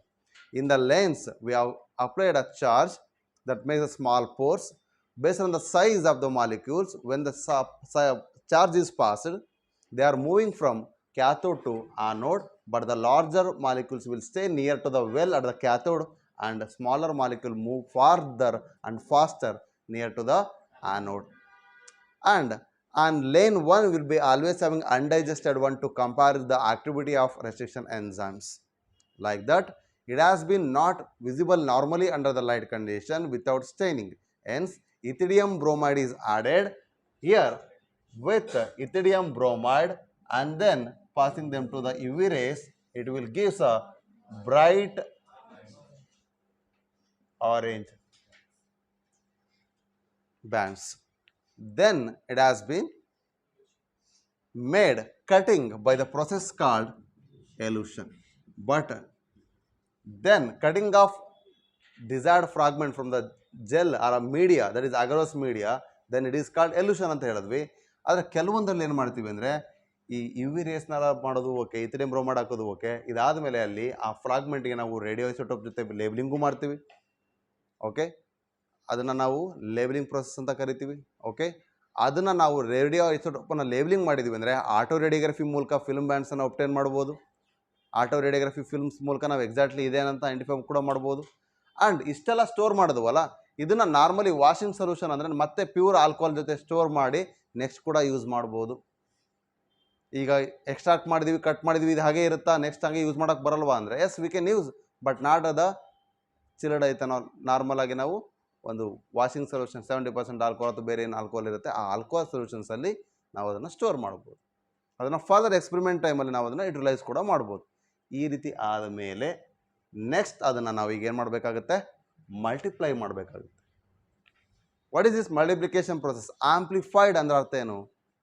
Increases, enhances. ಆಂಪ್ಲಿಫೈರ್ ಅಂದರೆ ಅದೇ ಅರ್ಥ, ಇರುವಂಥ ವೇವ್ಸನ್ನು ಇನ್ನೂ ಎನ್ಹಾನ್ಸ್ ಮಾಡೋದೇ ಆಂಪ್ಲಿಫೈಯರ್ಸ್ ಅಂತ ಕರಿತೀರಿ. ಇಲ್ಲೂ ಕೂಡ ಅಷ್ಟೇ, ಅರ್ಲಿ ಇರ್ತಕ್ಕಂಥ ಕಾಂಪೊನೆಂಟನ್ನು ಈಗ ಎನ್ಹಾನ್ಸ್ ಮಾಡಬೇಕು. ಏಕೆ ಅಂದರೆ we are having A limited sources, ನಮ್ಗೆ ಗೊತ್ತಿದೆ.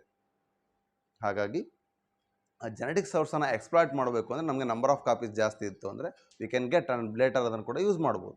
ಸೊ ಹಾಗಾಗಿ here the third step that is amplification. So amplification of DNA fragments ಅಂತ ಹೇಳಿದ್ವಿ. Nothing but here we are making PCR. What is PCR?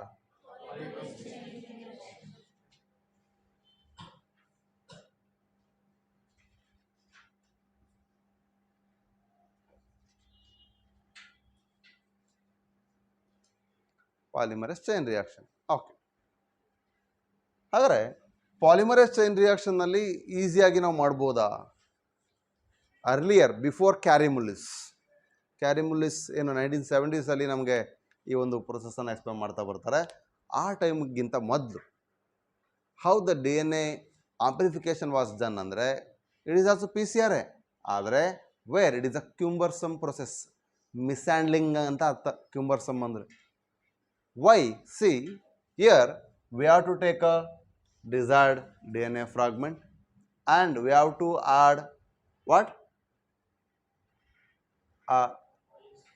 Making them as an single chain, means double chain irtakanta single chain ಮಾಡಬೇಕು. And then we have to make them annealing, again joining ಮಾಡಬೇಕು by adding a particular primer. And then we have to make them by adding a DNA nucleotides as a raw materials, along with that DNA polymerase. ಆ ನ್ಯೂಕ್ಲಿಯೋಟೈಡ್ಸನ್ನು length increase ಮಾಡಲಿಕ್ಕೆ ಪಾಲಿಮರೇಸ್ನ add ಮಾಡ್ತಿದ್ವಿ. For every cycle we have to add manually. Is it possible? And we have to maintain a particular temperature because the PCR is having the mainly 3 steps. One is, first step is denaturation, and then annealing, and then extension.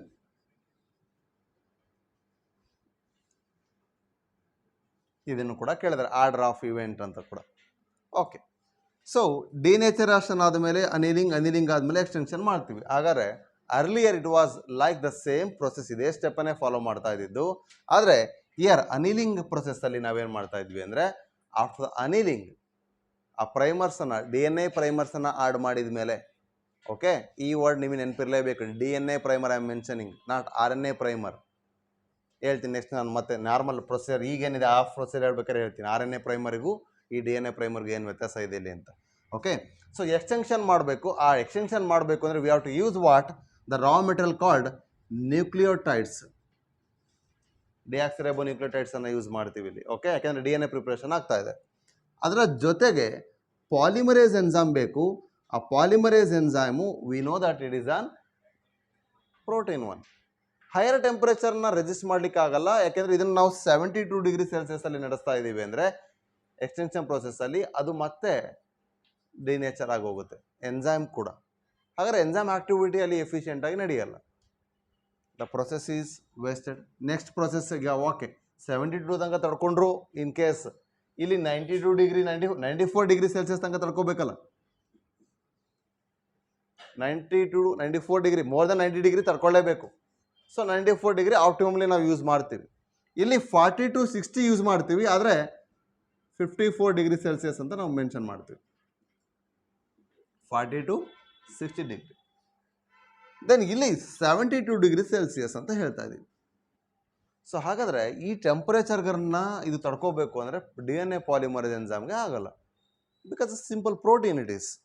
ಏನೋ modification ಮೂಲಕ ಅದರ ಕಾಯಿಲಿಂಗಲ್ಲಿ ಅದು ಎಂಜೈಮೆಟಿಕ್ ಆಕ್ಟಿವಿಟಿನ ತಗೊಂಡಿದೆ ಅಷ್ಟೇ. V know that protein structure changes ಆಗ್ತಾ ಹೋದಾಗ ಅದರ modification linear ಇರುವಂಥದ್ದು ಏನಾಗುತ್ತೆ, ಆ ನಂತರ ಅದರ ಕಾಯಿಲಿಂಗ್ ಆಕ್ಟಿವಿಟಿ ಏನಾಗುತ್ತೆ, ಸ್ಟ್ರಕ್ಚರಲ್ ಕಾಂಪೊನೆಂಟಿಂದ ಅದು ಫಂಕ್ಷನಲ್ ಕಾಂಪೊನೆಂಟಾಗಿ ಏನು ಚೇಂಜ್ ಆಗುತ್ತೆ ಅಂತ ನಾವು ಮಾಡಿಫಿಕೇಶನ್ಸಲ್ಲಿ ನೋಡಿದ್ದೀವಿ. That is post transcription modification. ಈಗ ಅಲ್ಲಿಗೆ ಹೋಗೋದು ಬೇಡ, ಇಷ್ಟು ಕ್ಲಿಯರ್ ಇದೆಯಲ್ಲ ಹಾಗಾದ್ರೆ. ಸೊ ಈ ಪ್ರೊಸೆಸ್ಸು ನಾರ್ಮಲಿ ಮ್ಯಾನ್ ಹ್ಯಾಂಡ್ಲಿಂಗಲ್ಲಿ ಮಾಡಬೇಕು ಅಂದರೆ if we made a mistake in adding a delay ಟೈಮಲ್ಲಿ ಆ್ಯಡ್ ಮಾಡಿದ್ವಿ, ಪ್ರೊಸೆಸ್ ಇಸ್ ಗೋನ್ ರಾಂಗ್. ಮತ್ತೆ ಇಷ್ಟೆಲ್ಲ ಮಾಡಿದ್ವಲ್ಲ ಅದೆಷ್ಟು ರಾಂಗ್ ಆಗ್ತದೆ. ಆ್ಯಂಡ್ ಅಲ್ಲಿ ಪ್ರೈಮರ್ ಆ್ಯಡ್ ಮಾಡೋಕ್ಕಿಂತ ಮುಂಚೆ ನಾವು ಇದನ್ನು ಆ್ಯಡ್ ಮಾಡಿದ್ವಿ, ಪ್ರೈಮರ್ ಇಲ್ಲ, ನೋ ಯೂಸ್. ಅಲ್ಲಿ ರಾ ಮೆಟೀರಿಯಲ್ಸ್ ಇಲ್ಲ, no use. And every cycle ನಮಗೆ ಬೇಕಾಗಿರೋದು ಒಂದು ಸೈಕಲಿಂದ ಎರಡೇ ನಮಗೆ ಸಿಗೋದು ಕಾಪಿ. ನೆಕ್ಸ್ಟ್ ಅದೇ ಥರ ನಂಬರ್ ಆಫ್ ಸೈಕಲ್ನ ಇನ್ಕ್ರೀಸ್ ಮಾಡ್ತಾ ಹೋದರೆ 2 to the power of n ಅಂತ ಅಂದ್ಕೊಳ್ಳಿ. The number of copies obtained is equal to 2 to the power of n. ಒಂದೊಂದು ಸೈಕಲಿಂದ ಅಷ್ಟು ಸಿಗ್ತಾ ಹೋಗುತ್ತೆ. ಈಗ ಒಂದು ಸೈಕಲ್ ಆದರೆ 2 ಸಿಗ್ತವೆ, 2 ಸೈಕಲ್ ಆದರೆ ಹಾಗಾದ್ರೆ 32 ಬೇಕು ಅಂದರೆ 5 ಅನ್ಸುತ್ತೆ ನೋಡ್ರಿ, ಹೌದಾ? ಸೊ ಹೀಗೆ ನಂಬರ್ ಆಫ್ ಕಾಪೀಸ್ನ ಇನ್ಕ್ರೀಸ್ ಮಾಡ್ತಾ ಹೋಗಬೇಕು. ಆದರೆ ನಾವೀಗ ಟಾರ್ಗೆಟ್ ಇಟ್ಟಿರ್ತಕ್ಕಂಥದ್ದು ಬಿಲಿಯನ್ಸ್ ಆಫ್ ಕಾಪೀಸ್ ಅಲ್ವಾ? ಸೊ ಓಕೆ, ಬೇಡ 100 ಕಾಪೀಸ್ ಅಂತ ಅಂದ್ಕೋಣ. ಅಷ್ಟು ಸಿಗಬೇಕು ಅಂದರೂ ಕೂಡ ಮ್ಯಾನ್ಯಲಿ ಆ್ಯಡ್ ಮಾಡಬೇಕು, ಅಥವಾ ಇನ್ ಕೇಸ್ ಪ್ರೊಸೀಜರ್ ಮಿಸ್ ಆಯಿತು ಎಲ್ಲ ಒಂದು ಕಡೆ ಅಂದರೆ ಇಟ್ ಇಸ್ ರಾಂಗ್ ಅಲ್ಲ. ಆ ಒಂದು ರೀಸನ್ಗೆ it is called cumbersome process ಅಂತ ಕರಿತೀವಿ. So this man handling may leads to mishandling. Cumbersome ಅಂದ್ರೆ ಅರ್ಥ ಇಷ್ಟೇ, that is miss handling.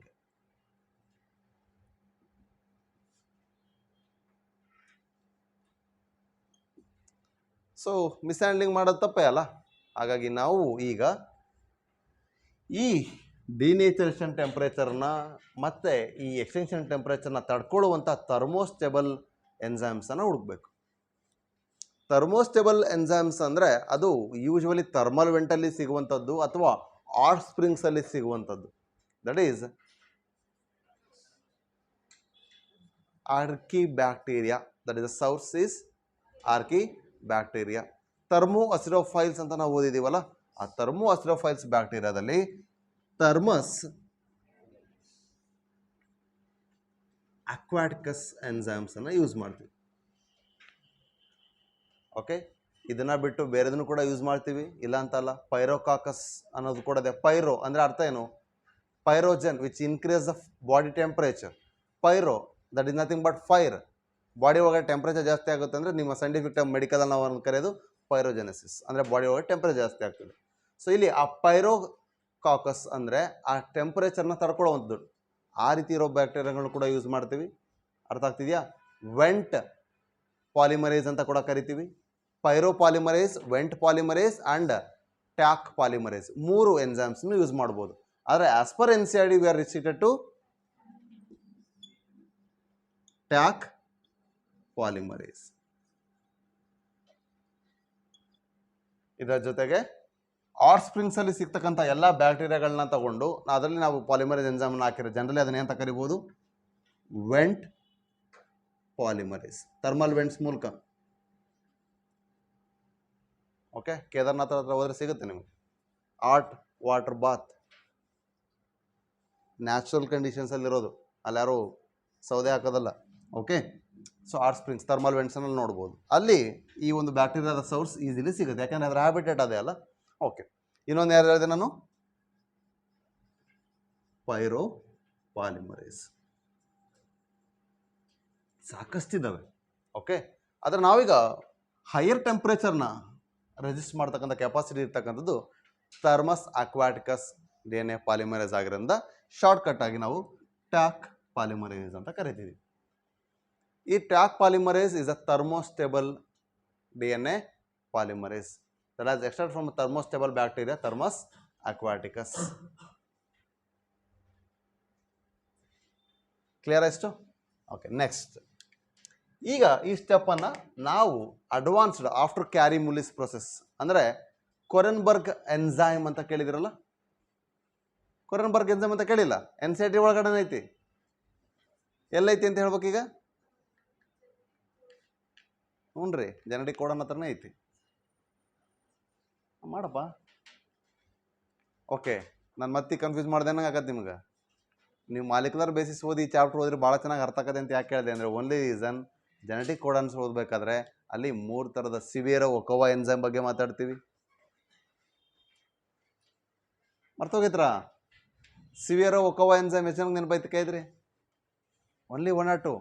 Okay, open ಮಾಡಿರಿ, ಜೆನೆಟಿಕ್ ಕೋಡನ್ ಓಪನ್ ಮಾಡಿರಿ. ಅರ್ರೆ ಸ್ವಾಮಿ, cell free condition. Arvind Govind ಖುರಾನಾಗೆ ನೋಬೆಲ್ ಪ್ರೈಸ್ ಸಿಕ್ಕಿದ್ದು ಅದಕ್ಕೇನೆ. TRNA ಕಲ್ಟಿವೇಶನ್ ಮಾಡ್ತಾನೆ, ಟೆಂಪ್ಲೇಟ್ ಇಲ್ದೇನೆ, ನಾನ್ ಟೆಂಪ್ಲೇಟ್ ಮೀಡಿಯಮಿಂದ. ಓಕೆ, ಕೊರೆನ್ಬರ್ಗ್ ಎನ್ಸೈಮ್ ಅಂತ ಯಾಕೆ ಕರಿತೀವಿ ಅಂದರೆ ಅವನು ಒಂದು ಸ್ಟ್ಯಾಂಡನ್ನು ಹಾಕ್ತಾನೆ, DNA ಸಿಂಗಲ್ ಸ್ಟ್ಯಾಂಡರ್ಡ್ ಇರೋದನ್ನ ಹಾಕಿ ಪಾಲಿಮರೇಸ್ ಎನ್ಸೈಮ್ ಹಾಕ್ತಾನೆ. ಅಲ್ಲಿ ಡಬಲ್ ಸ್ಟ್ಯಾಂಡರ್ಡ್ ಇರೋ ಪ್ರಾಡಕ್ಟ್ ಸಿಗುತ್ತೆ.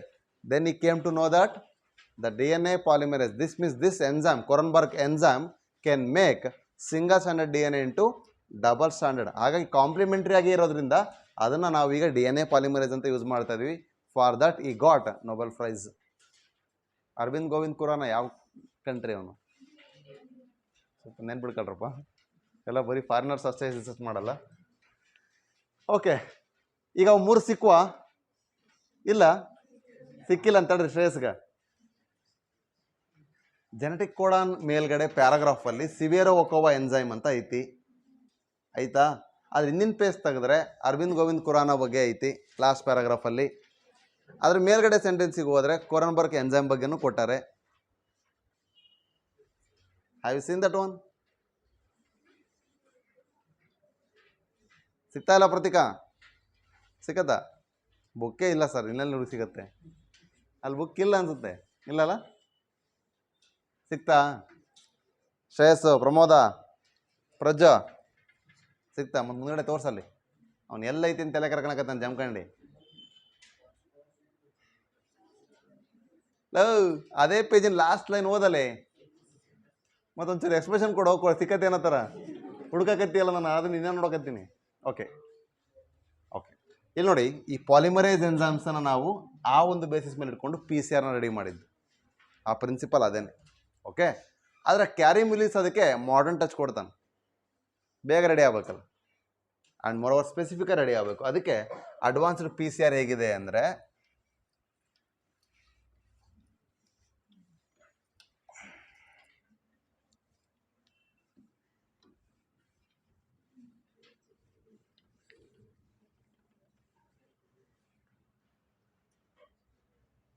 ಯಾವುದ್ರಪ್ಪ?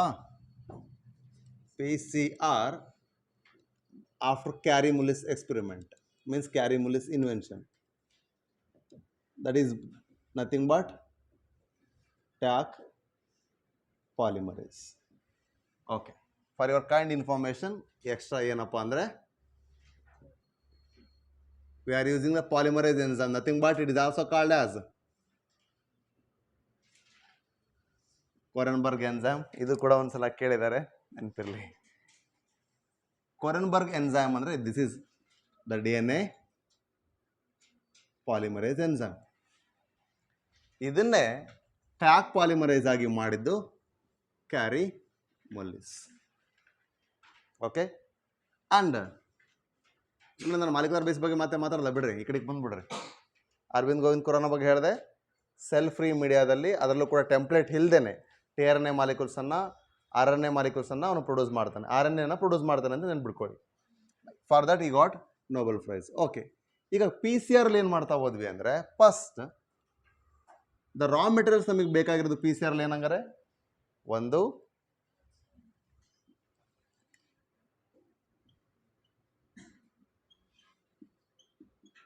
ನ್ಯೂಕ್ಲಿಯೋಟೈಡ್ಸ್ ಇರಬೇಕು ಅದರೊಳಗಡೆ. ಓಕೆ, ದೆನ್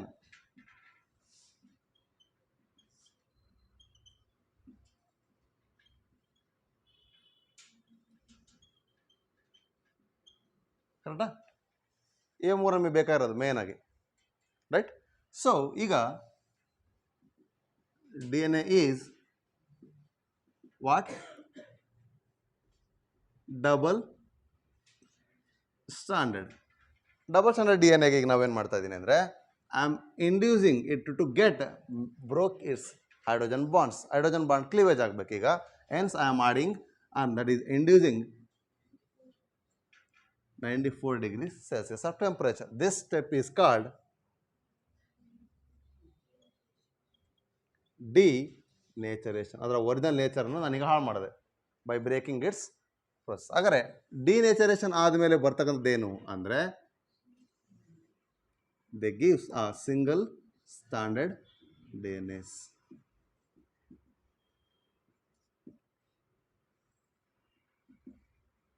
ಬಟ್ ಈಗ 94 ಡಿಗ್ರಿ ಸೆಲ್ಸಿಯಸ್ ಟೆಂಪ್ರೇಚರ್ ಆಡ್ ಮಾಡಿದಂಥದ್ದನ್ನ ನಾವು ಸಡನ್ನ ಮತ್ತೆ ಕೂಲ್ ಮಾಡಬೇಕಾಗತ್ತೆ. ಸೊ ಕೂಲಿಂಗ್ ಪ್ರೊಸೆಸ್ ಅಂದರೆ ದಟ್ ಈಸ್ ಅನೀಲಿಂಗ್. ಹೀಲಿಂಗ್ ಅಂದ್ರೆ ಅರ್ಥ ಏನು ಹೇಳ್ರಿ? Heal, HEAL, healing, recovering.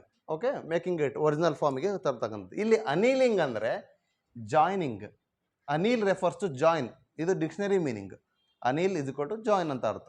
So ಹಾಗಾದ್ರೆ ಅನಿಲಿಂಗ್ ಒಳಗಡೆ ಏನಾಗುತ್ತೆ? It joins. ಏನನ್ನ ಅಂದರೆ here at 42, okay, degree Celsius. But precisely ಇಷ್ಟಿದ್ರೆ ಸಾಕು ನಮಗೆ, 54 ಡಿಗ್ರಿ ಯೂನಿವರ್ಸಲ್ಲಿ. ಓಕೆ, ಸೊ ಇಷ್ಟು ಟೆಂಪ್ರೇಚರಲ್ಲಿ ನಾವೇನು ಮಾಡ್ತಾ ಇದ್ದೀವಿ ಈಗ? ಆ್ಯಡ್ ಮಾಡ್ತೀವಿ. ಏನನ್ನ ನಾವು we have to add polymerase enzyme and primer. ಆದರೆ ಈ ಪಾಲಿಮರೇಸ್ ಎನ್ಸೈಮ್ ಯಾವುದು ಅಂದರೆ that is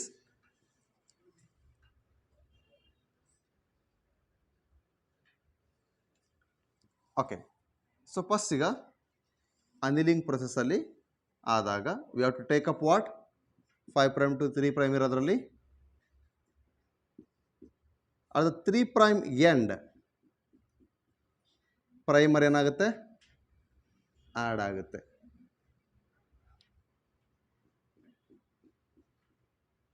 three prime end ಅಂದರೆ OH ಗ್ರೂಪ್ ಇರುತ್ತಾ, ಫಾಸ್ಫೇಟ್ ಗ್ರೂಪ್ ಇರುತ್ತಾ? OH ಗ್ರೂಪ್ ಇರುತ್ತೆ. ಸೊ ಆ OH ಗ್ರೂಪಿನ ಮೊಯಟಿ ಯಾವ ಕಡೆ ಇರುತ್ತೆ? ಆ OH ಗ್ರೂಪಿನ ಮೊಯಟಿ ಕಡೆಗೆ ಏನು ಮಾಡ್ತಾ ಇದ್ದೀನಿ ನಾನೀಗ? ಪ್ರೈಮರನ್ನು ಯೂಸ್ ಮಾಡ್ತೀನಿ. This primer is not RNA primer, this primer is DNA primer. But you go through the molecular basis of inheritance where you have studied the replication. The replication fork is initiated by the adding of DNA nucleotides with the RNA primer. ಅಲ್ಲಿ primase ಎನ್ಸೈಮ್ನ insert ಮಾಡಿ RNA ಪ್ರೈಮರ್ನ initiate ಮಾಡ್ತೀವಿ. ಅದೇ RNA primer ಆಗ್ತಾ ಇದೀವಿ, ಇಲ್ಲಿ ಯಾಕೆ DNA primer ಆಗ್ತಾ ಇದೀವಿ? ನಾನು ಎಕ್ಸ್ಪ್ಲೇನ್ ಮಾಡೋವಾಗ ಆನ್ಸರ್ ಬೇಕು. ನಿಮ್ಗೆ ಗೊತ್ತಿದೆ, ಕಾಮನ್ ಗೊತ್ತಿದ್ರೆ ಓಕೆ, ಇಲ್ಲ ಅಂದರೆ ಹೇಳ್ತೀನಿ ನಾನು, ಡೋಂಟ್ ವರಿ. ಬಟ್ ಥಿಂಕ್ ಮಾಡ್ರಿ, ಏನಾರು ಆನ್ಸರ್ ಗೊತ್ತಾಗ್ಬೋದಾ ಅಂತ. V are using year what? ಇದು ನಿಮಗೆ ಗೊತ್ತಿರಲಿ, ಕ್ವಶನ್ಸ್ ಬರ್ಬೋದು. ಯಾಕೆಂದರೆ ಎವ್ರಿ ಇಯರ್ PCR ಅಲ್ಲಿ ಮತ್ತು ಇನ್ನೊಂದರಲ್ಲಿ ಕಾಮನ್ ಕ್ವಶನ್ಸೇ. ಕ್ಲಾಸ್ಮೇಟ್ ಬಿಟ್ಟರೆ ಇದರಲ್ಲಿ ಕಾಮನ್ ಕ್ವಶನ್ ಎಲ್ಲದರಲ್ಲೂ ಕೂಡ ಸ್ಟೆಪ್ ಬೈ ಸ್ಟೆಪ್ ಇದೆ. ಓಕೆ, ಹಾಗಾದ್ರೆ DNA ಪ್ರೈಮರ್ನ ನಾನು ಏನು ಮಾಡ್ತಾ ಇದ್ದೀನಿ? At the 3' end, not at the 5' end. ಅಂದರೆ OH ಗ್ರೂಪ್ ಇರೋ ಕಡೆ ಐ ಆಮ್ ಆ್ಯಡಿಂಗ್. ಓಕೆ, ಆಯ್ತಲ್ಲ? ಈಗ ಪ್ರೈಮರ್ ಆ್ಯಡ್ ಮಾಡಿದ್ವಿ. ಈ ಪ್ರೈಮರ್ ಆ್ಯಡ್ ಮಾಡಿದ ಮೇಲೆ it has to take up what? Nucleotides. ಆ ನ್ಯೂಕ್ಲಿಯೋಟೈಡ್ ಆಡ್ ಆಗಬೇಕು ಅಂದರೆ we need to add what? Polymerase enzyme. ಯಾವುದು?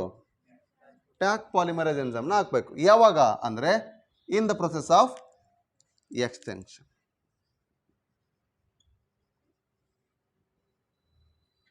ಸೊ ಎಕ್ಸ್ಟೆನ್ಷನ್ ಆಗ್ತಾ ಇದೆ. ಎಕ್ಸ್ಟೆನ್ಷನ್ ಆಗೋ ಟೈಮಲ್ಲಿ ಟೆಂಪ್ರೇಚರ್ ಎಷ್ಟು ಮೇಂಟೈನ್ ಮಾಡ್ತೀವಿ? 72 ಡಿಗ್ರಿ ಸೆಲ್ಸಿಯಸ್. ಈಗ ನಮಗೆ ಸಿಗ್ತಕ್ಕಂಥದ್ದು ಏನಪ್ಪ ಅಂದರೆ ದ ಕಾಂಪ್ಲಿಮೆಂಟ್ರಿ DNA.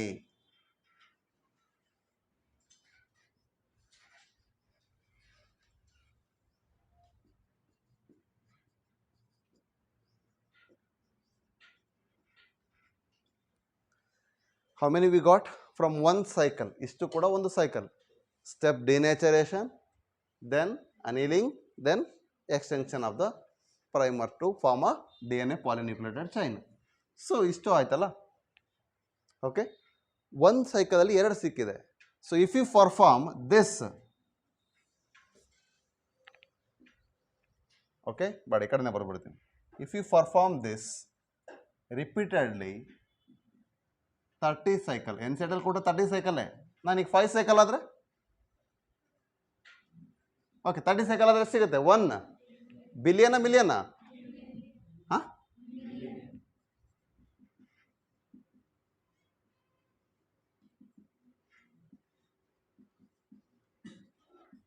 ಇಷ್ಟು ನಮಗೆ ಸಿಗುತ್ತೆ, right? But if the PCR is performed to get only 126 strands, ಎಷ್ಟು ಸಲ ನಾವು ಒಬ್ಟೈನ್ ಮಾಡಬೇಕು? ನನಗೆ ಈಗ 126 ಬೇಕು.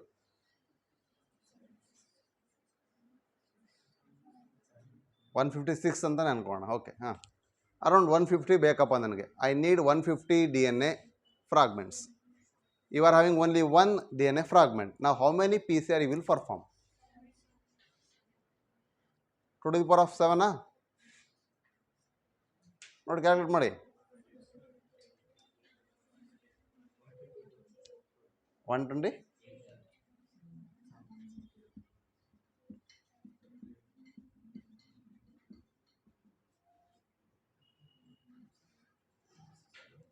4 8 16 32 64 128 256ಕ್ಕೆ ಆದರೆ ನೀವು 7 ಇಲ್ಲಿಗೆ ಬಂದಿರೋದು ನಮಗೆ ಬರೀ. ಆಗ ನನಗೆ ಬೇಕಾದ್ರೆ 150. ಹಾಗಾದ್ರೆ ಇನ್ನೊಂದು ಸೈಕಲ್ ಕೂಡ ನಾನು ಮಾಡಬೇಕಾಗತ್ತೆ. ಇನ್ನೊಂದು ಸೈಕಲ್ ಅಂದರೆ ಎಷ್ಟನೇದು? ದಿಸ್ ಈಸ್ ಈ 5 ಸೈಕಲ್. ಸೊ ಇದನ್ನ ನಾರ್ಮಲಿ ನೋಡ್ತೀವಿ. ಓಕೆ, ಇದು ಕ್ಲಿಯರಾ? ಅಷ್ಟು ಸರಿ, ಅಷ್ಟು ಜನ್ರೇಷನ್ಸ್ ನಾವು ಕಲ್ಟಿವೇಟ್ ಮಾಡಬೇಕು ಅಂತ ಅರ್ಥ. ಕ್ಲಿಯರಾ? ಎಷ್ಟು ಅರ್ಥ ಆಯ್ತಾ? So that is what the process made automated and made easy. TDS ಮಾತ್ರ ಅಲ್ಲ, ಬರೀ ಸುಸ್ತು ಮಾಡೋದಲ್ಲ, ಮಿಸ್ಹ್ಯಾಂಡ್ಲಿಂಗ್ ಕೂಡ ಆಗ್ಬೋದು. ಆ ಒಂದು ರೀಸನ್ನ ಅವಾಯ್ಡ್ ಮಾಡಲಿಕ್ಕೆ ಕ್ಯಾರಿಮ್ಲಿಸ್ ಪ್ರಕಾರ PCR ಈ ರೀತಿ ಡೆವಲಪ್ ಮಾಡ್ತೀವಿ. ಇಷ್ಟು ಕ್ಲಿಯರ್ ಇದೆಯಾ? ಡಯಾಗ್ರಾಮ್ ಕೂಡ ಇಂಪಾರ್ಟೆಂಟ್. ಹಾಗಾದ್ರೆ ಈಗ ನನಗೆ ಆನ್ಸರ್ ಇದಕ್ಕೆ ಹುಡುಕಿದ್ರಾ? Yes, come again. Raw material deoxyribonucleotides ಆಗಿರೋದ್ರಿಂದ ನಾವಿಲ್ಲಿ DNA ಪ್ರೈಮರ್ನ ಯೂಸ್ ಮಾಡ್ತಾ ಇದ್ದೀವಿ ಅಂತ. Yes, it is right. ಹಾಗೆ here we are performing in vitro condition, but the DNA replication is taking place in vivo condition. So in ವೈವೋದಲ್ಲಿ replication ಆಗ್ತಿರ್ಬೇಕಾದ್ರೆ DNA double ಆಗ್ತಾ ಇರೋದಲ್ಲಿ ಅಲ್ವಾ? DNA replication process means what? DNA only get doubled ಅಲ್ವಾ? DNA double ಆಗ್ತಿದೆ ಅಂದರೆ complementary ಆಗಿ deposit ಆಗಬೇಕಾದ್ರು ಡಿಆಕ್ಸಿರೈಬೋನ್ಯೂಕ್ಲಿಯೋಟೈಡೆ, ಇಲ್ಲೂ ಕೂಡ ಡಿಆಕ್ಸಿರೈಬೋನ್ಯೂಕ್ಲಿಯೋಟೈಡೆ. ಹಾಗಾದ್ರೆ ಡಿಫ್ರೆನ್ಸ್ ಏನೂ ಆಗಲಿಲ್ಲ ಅಲ್ಲಿ.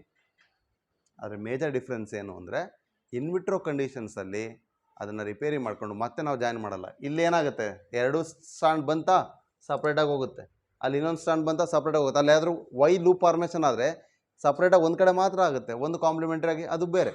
ಸೊ ಇಲ್ಲೇನಾಗ್ತಾ ಇದೆ, that is in vitro conditions we use DNA primers.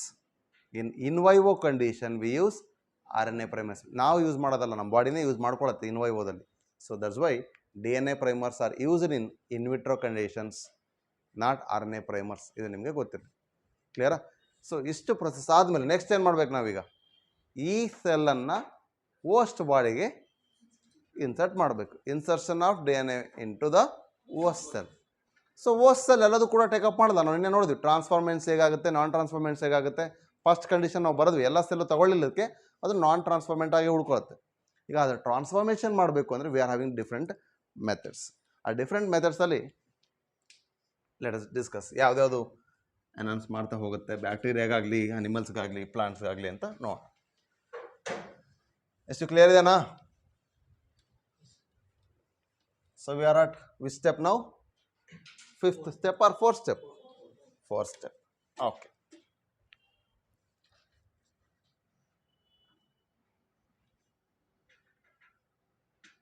Insertion of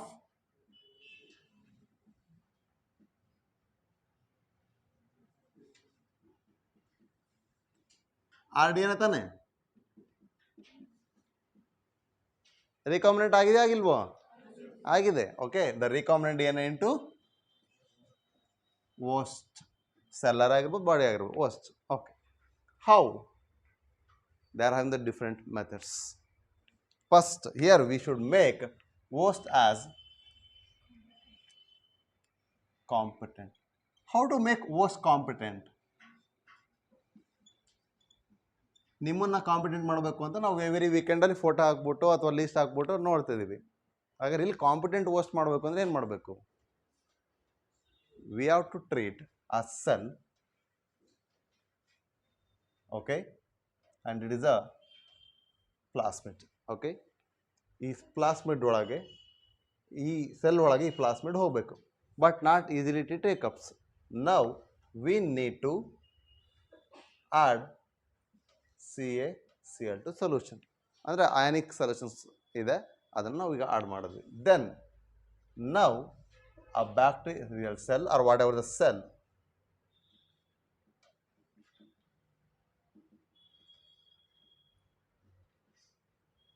will either enter the outer layer or deposited or lays on the wall layer. ಇದಾದ ಮೇಲೆ we can make the heat shock method also. ಏನಕ್ಕೆ heat shock ಮಾಡಬೇಕು heat shock ಅಂದ್ರೆ ಅರ್ಥ ಏನು ಅದು normally cold conditions ಇರುತ್ತೆ sudden 47 degree temperature ಕೊಟ್ಬಿಡ್ತೀವಿ ಮತ್ತೆ ಸಡನ್ ವಾಪಸ್ ಕೂಲ್ ಮಾಡ್ತೀವಿ ಅವಾಗ ಏನಾಗುತ್ತೆ it will take up the DNA. So here in the heat shock method, it should be maintained in a ice cold condition. -20 ಇಂದ -80 ಡಿಗ್ರಿ ತನಕ ಕೂಡ ನಾವು ಮೇಂಟೈನ್ ಮಾಡ್ಬೋದು -20 to -80 ತನಕ ಮೇಂಟೈನ್ ಮಾಡ್ಬೋದು ಸೊ ಈ ಐಸ್ ಕೋಲ್ಡ್ ಕಂಡೀಷನ್ನಿಂದ ಸಡನ್ಲಿ 42 ಡಿಗ್ರಿ ಸೆಲ್ಸಿಯಸ್ಗೆ ನಾವು ಕೊಡಬೇಕು ಅಂದರೆ ಸಡನ್ಲಿ ಈ ಪ್ಲಾಟ್ಫಾರ್ಮ್ನ ಏನು ಮಾಡ್ತಿದ್ದೀವಿ we are giving a heat temperature ಜಾಸ್ತಿ ಮಾಡಿದ್ವಿ next suddenly we can take them to back ice cold condition.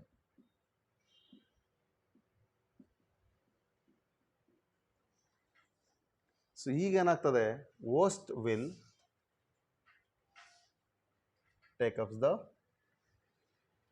foreign gene recombinant DNA ಏನಿದೆ ಈಗ ಅದನ್ನು ತಗೊಳುತ್ತೆ ಇದು ಒಂದು method so making host as a competent. Clear ಆಯಿತು ಸೊ ಕಾಂಪಿಟೆಂಟ್ ಹೋಸ್ಟ್ ಮಾಡೋದು ಒಂಥರ ಆಯಿತು ಇದರ ಜೊತೆಗೆ we are using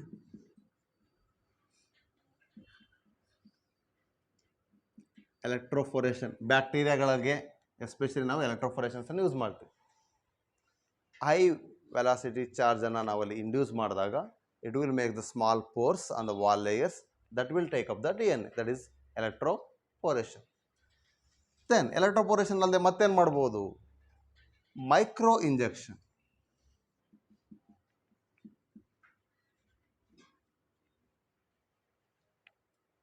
mu injection ಅಂತ ಬರ್ದೀನಿ ಮತ್ತು ಅದೇನಲ್ಲ ಸುಮ್ಮನೆ ಸೋಂಬೇರಿ ಅಂತ ಹಂಗೆ ಬರ್ದೀನಿ ಅಷ್ಟೇ ಮೈಕ್ರೋ ಇಂಜೆಕ್ಷನ್ ಓಕೆ ಮೈಕ್ರೋ ಇಂಜೆಕ್ಷನನ್ನು ಯೂಶ್ವಲಿ ನಾವು ಯೂಸ್ ಮಾಡೋದು ಯಾವುದಕ್ಕೆ ಅಂದರೆ preferred for animal cell okay plant breeding ಮಾಡ್ಯಾರ ನಿಮಗೆ ಮಾಡ್ರಲ್ಲ ಟಿಶ್ಯೂ ಕಲ್ಚರ್ ಮಾಡ್ಬೇಕಾರೆ ಪ್ರೊಟೋಪ್ಲಾಸ್ಟ್ ಕಲ್ಚರ್ ಬಗ್ಗೆ ಎಲ್ಲ ಹೇಳಿವಲ್ಲ ಮೈಕ್ರೋ ಪ್ರೊಪಗೇಷನ್ ಬಗ್ಗೆ ಹೇಳಿವ ರೈಟ್ ಓವರಾಲ್ ಸೊಮ್ಯಾಟಿಕ್ ಹೈಬ್ರಿಡೇಷನ್ ಬಗ್ಗೆನೂ ಗೊತ್ತೈತಲ್ಲ ಈಗ ಅಲ್ಲಿ ಟೋಟಿಪೊಟೆಂಟ್ ಸೆಲ್ ಅಂತ ಯೂಸ್ ಮಾಡ್ತಿದ್ವಿಲ್ಲ ಹಾಗಾದರೆ ಅನಿಮಲ್ಸನ್ನು ಅಂದರೆ ನಾವು ಹ್ಯೂಮನ್ ನಮ್ಮನ್ನು ಅದೇ ರೀತಿಯಾಗಿ ಒಂದು ಸೆಲ್ ತೊಗೊಂಡು ಡೆವಲಪ್ ಮಾಡ್ಬೋದಾ ಮಾಡೋಕ್ಕಾಗಲ್ವ is it possible yes coming to that point not all the human cells are totipotent ಹಾಗಾದರೆ which cells are totipotent stem cells ಅಂತ ನೀವು ಆರ್ಗನ್ ಟ್ರಾನ್ಸ್ಪೋರ್ಟೇಷನ್ ಓದ್ಬೇಕಾರೆಲ್ಲ ಓದ್ಬಿಟ್ಟಿರಿ ಅಲ್ವಾ ಇಮ್ಯುನಾಲಜಿ ಮಾತಾಡ್ಬೇಕಾರೆ ಇಮ್ಯುನೋ ಡಿಫಿಷಿಯನ್ಸಿ ಕ್ಯೂರ್ ಮಾಡೋಕ್ಕೆ ಸ್ಟೆಮ್ ಸೆಲ್ಸ್ ಯೂಸ್ ಮಾಡ್ತೀವಿ ಅಂತ okay ಹಾಗಾದರೆ ಯಾವ ಸೆಲ್ಸಲ್ಲಿ ನೀವು ಇನ್ನೂ ಕ್ಲಿಯರಾಗಿ ಇದನ್ನು ಅಪ್ಲೈ ಮಾಡಬೇಕಂದ್ರೆ ಹ್ಯೂಮನ್ ಇಮ್ಯುನೋ ಡಿಫಿಷಿಯನ್ಸಿ ಅದರಲ್ಲೂ ಕೂಡ ಅಡಿನೋಸಿನ್ ಡಿಫಿಷಿಯನ್ಸಿನ ಮಾಡ್ಬೇಕಾದ್ರೆ ನಾವು ಕಂಪ್ಲೀಟ್ ಕ್ಯೂರ್ ಮಾಡಿದ್ದು ಯಾವಾಗ ಅಂದರೆ ಎಂಬ್ರಿಯೋಗೆ ಟ್ರಾನ್ಸ್ಫರ್ ಮಾಡಿದಾಗ ಅಲ್ಲಿ ತನಕ ಅದೇನೂ ಆಗಿರಲಿಲ್ಲ ನಮ್ಗೆ ಅಲ್ವಾ ಎಸ್ ಆರ್ ನೋ ಸೈಲೆಂಟ್ಗೆ ಹಾಕಂಗೆ ಅದು ಕಟ್ಟಾದ್ಮೇಲೆ ಓಕೆ ಸೊ ಹಾಗಾದರೆ ನಮ್ಮ ಬಾಡಿ ಒಳಗಡೆ ಯಾವ ಸೆಲ್ಸ್ ಟೋಡಿಪೊಟೆಂಟ್ ಎಬಿಲಿಟಿ ಇರುತ್ತೆ? ಬೋನ್ ಮ್ಯಾರಾಗ ಏನು ಮಾಡೋದು ನಂಗೆ ಕತೆ ಹೇಳಂಗಿಲ್ಲ ರೀ. ಹಾಂ ಹೌದು ರೀ. ಆದರೆ ಯಾವ ಸ್ಟೇಜಲ್ಲಿ ನಾವೀಗ ಅರ್ಲಿ ಎಂಬ್ರಾಯ್ಡ್ ಅಂದರೆ ಝೈಗೋಟ್ ಅಲ್ವಾ? ಸೊ ಅಂದರೆ I am come to your answers, that is zygote ಮತ್ತು ಎಂಬ್ರಿಯೋ ಇದ್ದಾಗ ನಾವು ಈ ಇಂಟ್ರಾಸೈಟೋಪ್ಲಾಸ್ಮಿಕ್ ಅಥವಾ ಎಸ್ಪೆಷಲಿ ದಿಸ್ ಮೈಕ್ರೋ ಇಂಜೆಕ್ಷನ್ಸನ್ನು ಪರ್ಫಾರ್ಮ್ ಮಾಡ್ತೀವಿ. ಅಡಿನೋಸಿನ್ ಡಿಅಮೈನೇಸ್ ಎನ್ಝೈಮ್ ಅಪ್ಲಿಕೇಶನ್ ಏನು ಮಾತಾಡ್ತಾ ಇದ್ದೀವಿ ಇದನ್ನೇ ಯೂಸ್ ಮಾಡಿರೋದು. ಎಂಬ್ರಿಯೋಗೆ ನಾವಲ್ಲಿ ಟ್ರಾನ್ಸ್ಪ್ಲಾಂಟ್ ಮಾಡ್ತಿದ್ದೀವಿ. ಓಕೆ, ಸೊ ಏನಾತಪ್ಪ ಲಾಕ್ ಏನು ಅಂತ ಗೊತ್ತಂತ ಕೇಳ್ತಿದ್ದೀನಿ. ಉದಯ್ ಗೊತ್ಕೊಡು. Adenosine deaminase enzyme. ಹಾಗಾದರೆ ಅನಿಮಲ್ ಬಗ್ಗೆ ನಾನು ಯಾಕೆ ಹೇಳಿದೆ ಅಂದರೆ ಅರ್ಥ ಮಾಡ್ಕೊಳ್ಳಿ. ಸೊ ಇಲ್ಲಿ ಕಂಪ್ಯಾರಿಸನ್ ನೆಕ್ಸ್ಟ್ ನಾನು ಹೇಳ್ತಾ ಇದ್ದೆ, ಈ ಚಾಪ್ಟ್ರಲ್ಲಿ ಏನು ಓದ್ತೀವಿ ಅದು ನೆಕ್ಸ್ಟ್ ವಿತ್ ಸ್ಪೆಸಿಫಿಕ್ ಆಗಿ ಎಕ್ಸಾಂಪಲ್ ಕೊಡ್ತೀವಿ ಅಂತ ಅಷ್ಟೇ. ಸೊ ಹಾಗಾಗಿ micro injection and totipotency it is all ನಾನು ಹೇಳಿದ್ದೀಗ ಝೈಗೋಟ್ ಕಂಡೀಷನ್ಲಿದ್ದಾಗ ಮಾತ್ರ ಪರ್ಫಾರ್ಮ್ ಮಾಡಲಿಕ್ಕೆ ಚಾನ್ಸ್ ಇದೆ, ಅಥವಾ it should be in an embryo. ಈ ಎರಡು ಕಂಡೀಷನ್ಲಿದ್ದಾಗ ನಾವೇನು ಮಾಡ್ಬೋದು, ಡೆವಲಪ್ ಮಾಡ್ಬೋದು. ಈಗ ನೀವು ಸ್ಟೆಮ್ ಸೆಲ್ಸ್ ಅಂದ ಅಂದರೆ ಆ ಸ್ಟೆಮ್ ಸೆಲ್ಲನ್ನು ಕೂಡ ನಾವು ಮತ್ತೆ ಎಂಬ್ರಿಯೋ ಥರ ಡೆವಲಪ್ ಮಾಡಿದ್ರೆ ನೆಕ್ಸ್ಟ್ ಡೆವಲಪ್ ಆಗೋದು ಇಂಡಿವಿಜುವಲ್. ಹಾಗಾಗಿ either in the form of zygote or in the form of embryo we can perform the micro injection to get a desired character by entering the or transforming the gene. This process of transformation ಇವೆಲ್ಲವು methods, ಇವು transformation in methods. ಯಾವ ರೀತಿ methods? These are all vectorless methods. ಇವುಗಳು ಇಲ್ಲಿ ಡೈರೆಕ್ಟಾಗಿ ನಾನು ಹಾಕ್ತಾ ಇದ್ದೀನಿ. ಯಾವುದೇ ರೀತಿಯಾದ ಇನ್ನೊಂದು ಲಿವಿಂಗ್ ಆರ್ಗನಿಸಮ್ ಯೂಸ್ ಮಾಡಿಲ್ಲ. ಅದೇ TI ಪ್ಲಾಸ್ಮಿಡ್ ವೆಕ್ಟರ್ ಆಯಿತು, ಅದೇ ರೆಟ್ರೋವೈರಸ್ ವೆಕ್ಟರ್ ಆಯಿತು, ಡಿಸರ್ಮ್ಡ್ ಪ್ಯಾಥೋಜನ್ಸ್ ಆಗಿ ಯೂಸ್ ಮಾಡ್ತೀವಿ. ಈಗ ಇನ್ನೊಂದು ವೆಕ್ಟರ್ಲೆಸ್ ಮೆಥಡ್ ಇದೆ, ಅದನ್ನು ಪ್ಲಾಂಟಿಗೆ ಯೂಸ್ ಮಾಡ್ತೀವಿ. ಯಾವುದದು ಅಂದರೆ gene gun. Okay, gene gun. ಆಮೇಲೆ ಈ ಬ್ಯಾಲಿಸ್ಟಿಕ್ ಡ್ಯಾನ್ಸ್ ಮಾಡೋದು ನೋಡಿದ್ದೀರಾ? ತುದಿ ಬೆರಳು ಹೆಬ್ಬೆರಳು ನಿಂತ್ಕೊಂಡು ಫುಲ್ ಬಾಡಿನ ಕಾನ್ಸಂಟ್ರೇಟ್ ಮಾಡಿ ಭಾಳಷ್ಟು ರಿಂಗ್ಗಳನ್ನ ಹೊಡಿತಾರೆ. ಹೈ ವೆಲಾಸಿಟಿ ಮೇಂಟೈನ್ ಮಾಡಿದ ಒಂದೇ ಒಂದು ಸ್ಪ್ರಿಂಗ್ ಇದ್ರೂ ಕೂಡ ಅವ್ರ ಬಾಡಿ ಝೀರೋ ವೆಲಾಸಿಟಿ ಝೀರೋ ಗ್ರಾವಿಟಿಲಿದ್ದು ನಾರ್ಮಲಿ ತಿರುಗುತ್ತೆ, ಫಾಸ್ಟ್ ಹೆಡಲ್ಲಿ ತಿರುಗುತ್ತೆ. ನೋಡಿಲ್ಲ ಬ್ಯಾಲಿಸ್ಟಿಕ್ ಡ್ಯಾನ್ಸ್? ಆಮೇಲೆ ಅವ್ರು ನೋಡ್ರಿ. ಓಕೆ, ಸೊ ಹಾಗಾಗಿ ಇದನ್ನು ಬಯೋ ಬ್ಯಾಲಿಸ್ಟಿಕ್ಸ್ ಅಂತ ಕೂಡ ಕರಿತೀವಿ. ಓಕೆ, ಆ ಬಯೋ ಬ್ಯಾಲಿಸ್ಟಿಕ್ ಮೆಥಡನ್ನೇ ನಾವೀಗ ಬಯೋಲಿಸ್ಟಿಕ್ ಮೆಥಡ್ ಅಂತ ಫಾಲೋ ಮಾಡ್ತೀವಿ. ಇಲ್ಲಿ ನಾವು ಮಾಡ್ತಿರೋದು ಪಾರ್ಟಿಕಲ್ ಬೊಂಬಾರ್ಡ್ಮೆಂಟ್, ಹಾಗಾಗಿ ಪಾರ್ಟಿಕಲ್ ಬೊಂಬಾರ್ಡ್ಮೆಂಟ್ ಅಂತಲೂ ಕೂಡ ಕರಿತೀವಿ.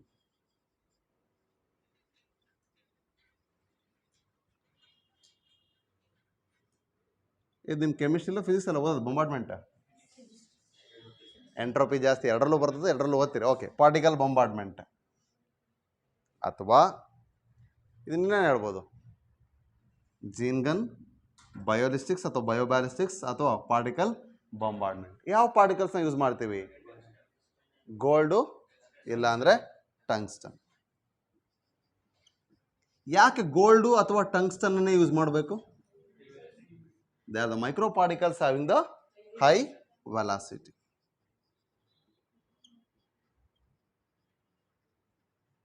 ಸೊ ಹೈ ವೆಲಾಸಿಟಿ ಪಾರ್ಟಿಕಲ್ ಜೊತೆಗೆ ನೋಡಿ, ಇಲ್ಲಿ ಫಾರ್ ಎಕ್ಸಾಂಪಲ್ ಕಲ್ಚರ್ ಸೆಲ್ಸ್ ಇದಾವೆ, ಇಲ್ಲಿ ಸೆಲ್ ಇದ್ದಾವೆ. ಓಕೆ, ಸೊ ಈ ಪಾರ್ಟಿಕಲ್ ಈಗ ಜೀನ್ ಗನ್ ಅಂತ ಏನು ಕರಿತಾ ಇದ್ದೀವಿ,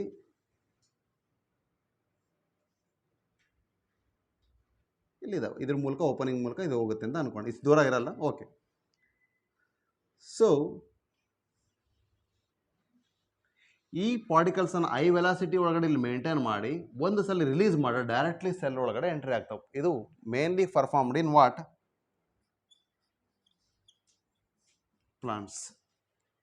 so bombardment of the molecules, the high velocity molecules with the genes, ಇವೆರಡನ್ನ ಸೇರಿಸಿ ನಾವೀಗ ಹೈ ವೆಲಾಸಿಟಿ ಒಳಗಡೆ ಎಲ್ಲಿಗೆ ಮಾಡ್ತಾ ಇದ್ದೀವಿ, ಟ್ರಿಗರ್ ಮಾಡ್ತಾ ಇದ್ದೀವಿ ಟು ದ ಸೆಲ್ಸ್. ಇದು ಕಲ್ಚರ್ಡ್ ಸೆಲ್ಸ್. ಸೊ ಈ ರೀತಿಯಾಗಿ ಮೂವ್ಮೆಂಟ್ ಮಾಡೋದ್ರಿಂದ ಕೂಡ ಪ್ಲಾಂಟ್ ಸೆಲ್ ಒಳಗಡೆ we can make the take-up of DNA into it. ಈ ರೀತಿನೂ ಮಾಡ್ತೀವಿ. ಇದನ್ನು ಹೊರತಾಗಿ ನೋಡಿ, ಎಲೆಕ್ಟ್ರೋಫೊರೇಷನ್ ಯೂಶ್ವಲಿ ಬ್ಯಾಕ್ಟೀರಿಯಾಗಳಲ್ಲಿ ಪ್ರಿಫರ್ ಮಾಡ್ತಿದ್ದೀವಿ, ದೆನ್ ಮೈಕ್ರೋ ಇಂಜೆಕ್ಷನ್ ಅನಿಮಲ್ಸಲ್ಲಿ ಪ್ರಿಫರ್ ಮಾಡ್ತಾ ಇದ್ದೀವಿ, ದೆನ್ ಜೀನ್ ಗನ್ ಪ್ಲಾಂಟ್ಸಲ್ಲಿ ಪ್ರಿಫರ್ ಮಾಡ್ತೀವಿ. ದೆನ್ ಇದನ್ನು ಹೊರತಾಗಿ ಮತ್ತೆ ಯಾವುದಿದೆ? ಓಕೆ, ವೆಕ್ಟರ್ಲೆಸ್ಸಲ್ಲಿ ವೆಕ್ಟರ್ಲೆಸ್ ಮೆಥಡ್ ಮತ್ತೆ ಯಾವ್ದಾರು ಇದೆಯಾ? ಇಲ್ಲ. Okay, next one is disarmed pathogen. ಈಗ ನಾವು ಜಸ್ಟ್ ಮಾತಾಡಿದ್ವಿ. ಡಿಸಾರ್ಮ್ಡ್ ಪ್ಯಾಥೋಜನ್ ಅಂದರೆ ಇಲ್ಲಿ TI ಪ್ಲಾಸ್ಮಿಡನ್ನು ಯೂಸ್ ಮಾಡ್ತೀವಿ in plants and retrovirus in animal ಅಂತ. ಇವಿಷ್ಟು ಮೆಥಡ್ ಮೂಲಕ ನಾವೀಗ ಏನು ಮಾಡಿದ್ವಿ, ವೆಕ್ಟರ್ಲೆಸ್ ಮೂಲಕ ಅಥವಾ ವೆಕ್ಟರ್ ಮೂಲಕನೂ ಒಂದು ಕಡೆ ಪ್ಲಾಂಟ್ಗೆ ಅಥವಾ ಅನಿಮಲ್ಗೂ ಅಥವಾ ಡಿಸೈರ್ಡ್ ಸೆಲ್ಲಿಗೆ ಅಂದರೆ ಓಸ್ಟಿಗೆ ನಾವೇನು ಮಾಡಿದ್ವಿ, DNA ಇನ್ಸರ್ಟ್ ಮಾಡಿದ್ವಿ. ಇಷ್ಟಾದ್ಮೇಲೆ ನೆಕ್ಸ್ಟ್ ಏನು ಮಾಡಬೇಕು? ನೆಕ್ಸ್ಟ್ ಸ್ಟೆಪ್ ಏನು? ಗೆಟಿಂಗ್ ಪ್ರಾಡಕ್ಟ್ ಎನ್ಝೈಮ್ ಏನು, getting a gene product. So ಹಾಗಾದರೆ ಈ ಜೀನ್ ಪ್ರಾಡಕ್ಟನ್ನು ನಾವು ಪಡ್ಕೋಬೇಕು ಅಂದರೆ ಇಲ್ಲಿ ಮಿನಿಮಮ್ 3 ಥರದಲ್ಲಿ ನಾವು ಮಾಡ್ಬೋದು. ಲ್ಯಾಬ್ ಲೆವೆಲಲ್ಲಿ, ಲ್ಯಾಬ್ಗಿಂತ ಸ್ವಲ್ಪ ಸ್ಕೇಲ್ ಇನ್ಕ್ರೀಸ್ ಮಾಡಿದ್ರೆ ಅಂದರೆ ಇಂಡಸ್ಟ್ರಿ ಲೆವೆಲ್ಗಿಂತ ಕಡಿಮೆ, ಲ್ಯಾಬ್ಗಿಂತ ಸ್ವಲ್ಪ ಜಾಸ್ತಿ ಆದರೆ ಪೈಲಟ್ ಲೆವೆಲ್ ಅಂತ ಕರಿತೀವಿ. ಇಂಡಸ್ಟ್ರಿ ಲೆವೆಲ್ ಅಂದರೆ ಮ್ಯಾಕ್ಸಿಮಮ್ ಲಾರ್ಜ್ ಸ್ಕೇಲಲ್ಲಿ, ಅದನ್ನು ನಾವು ಇಂಡಸ್ಟ್ರಿಯಲ್ ಲೆವೆಲ್ ಅಂತ ಕರಿತೀವಿ, ಇಂಡಸ್ಟ್ರಿಯಲ್ ಸ್ಕೇಲ್ ಅಂತ ಕರಿತೀವಿ. 3 ಸ್ಕೇಲಲ್ಲೂ ಕೂಡ ಕಲ್ಚರ್ ಮಾಡ್ಬೋದು. ಆದರೆ the thing is when it is in a lab culture, it is not a matter. We can add a nutrient, we can control the limited cultivation in a normal optimum temperature ಕೊಡೋದು okay, aeration ಕೊಡುವಂಥದ್ದು okay, sterile conditions ಕೂಡ ಮಾಡ್ಬೋದು, right. Autoclave ಇರುತ್ತೆ and moreover sterilised laminar air flow ಇರುತ್ತೆ. ಇವೆಲ್ಲದನ್ನ use ಮಾಡಿಕೊಂಡು ನಾವು sterile ಕಂಡೀಷನ್ಸನ್ನು ಮಾಡ್ತೀವಿ. So lab scale, then pilot scale, then industry scale. ಈ ಲ್ಯಾಬ್ ಸ್ಕೇಲಿಂದ ಪೈಲಟ್ ಸ್ಕೇಲಿಗೆ ಹೋಗೋದು ಕೂಡ ರಿಸ್ಕಿನೇ. ಆದರೆ ಪೈಲಟ್ ಸ್ಕೇಲ್ಗಿಂತ ಇಂಡಸ್ಟ್ರಿ ಸ್ಕೇಲ್ಗೆ ಹೋಗೋದಿದೆಯಲ್ಲ, ದಟ್ ಈಸ್ ಹೈಲಿ ಡೇಂಜರಸ್. ಯಾಕೆ? ನಮಗೆ ಡೇಂಜರಸ್ ಅಲ್ಲ, the process whole highly it is requires accuracy. ಯಾಕೆಂದರೆ there are 2 type of conditions. We can culture in a closed culture method or in a step culture method. ಏನದು? Nutrient once we are added we cannot add again, that is closed method. ಒಂದು ಸಲ ನ್ಯೂಟ್ರಿಯೆಂಟ್ನ ಹಾಕಿ ಅದಕ್ಕೆ ಇನಾಕುಲಮ್ ಹಾಕಿ close ಮಾಡಿದ್ರೆ ಮುಗೀತು. ಅದೇನು product ಬರುತ್ತೆ finally ಅಲ್ಲಿ ತನಕ ನಾವು ಸುಮ್ಮನಿರ್ಬೇಕು. ಕುಕ್ಕರ್ನ ಕ್ಲೋಸ್ ಮಾಡಿ ಒಲೆ ಹಚ್ಚಿ ಕ್ಲೋಸ್ ಮಾಡಿ ಇಟ್ಟ ಮೇಲೆ ಅನ್ನ ಆಗತ್ತಂಗೆ ಕಾಯ್ತಿರ್ಲಂಗೆ, ಇಲ್ಲ ಒಂದು ವಿಜಲ್ ಹೊಡೆದು ಮತ್ತು ಅನ್ನ ಆಗತ್ತೆ ಮುಚ್ಚಿ ನೋಡ್ತೀವೇನು? ಇಲ್ಲ. ಅದೇ ಬೇರೆ ಸಾಂಬಾರನ್ನ ಮಾಡಬೇಕಾದ್ರೆ ರಿಪೀಟೆಡ್ಲಿ ಏನೇನು ಬೇಕು ಇಂಗ್ರೀಡಿಯೆಂಟ್ಸ್ನ ಆ್ಯಡ್ ಮಾಡ್ತಾ ಇರ್ತೀವಿ, ಅದಕ್ಕೆ ರಿಕ್ವೈರ್ಮೆಂಟ್ಸ್ ಏನಿದೆ ಆ್ಯಡ್ ಮಾಡ್ತಾ ಹೋಗ್ತೀವಿ.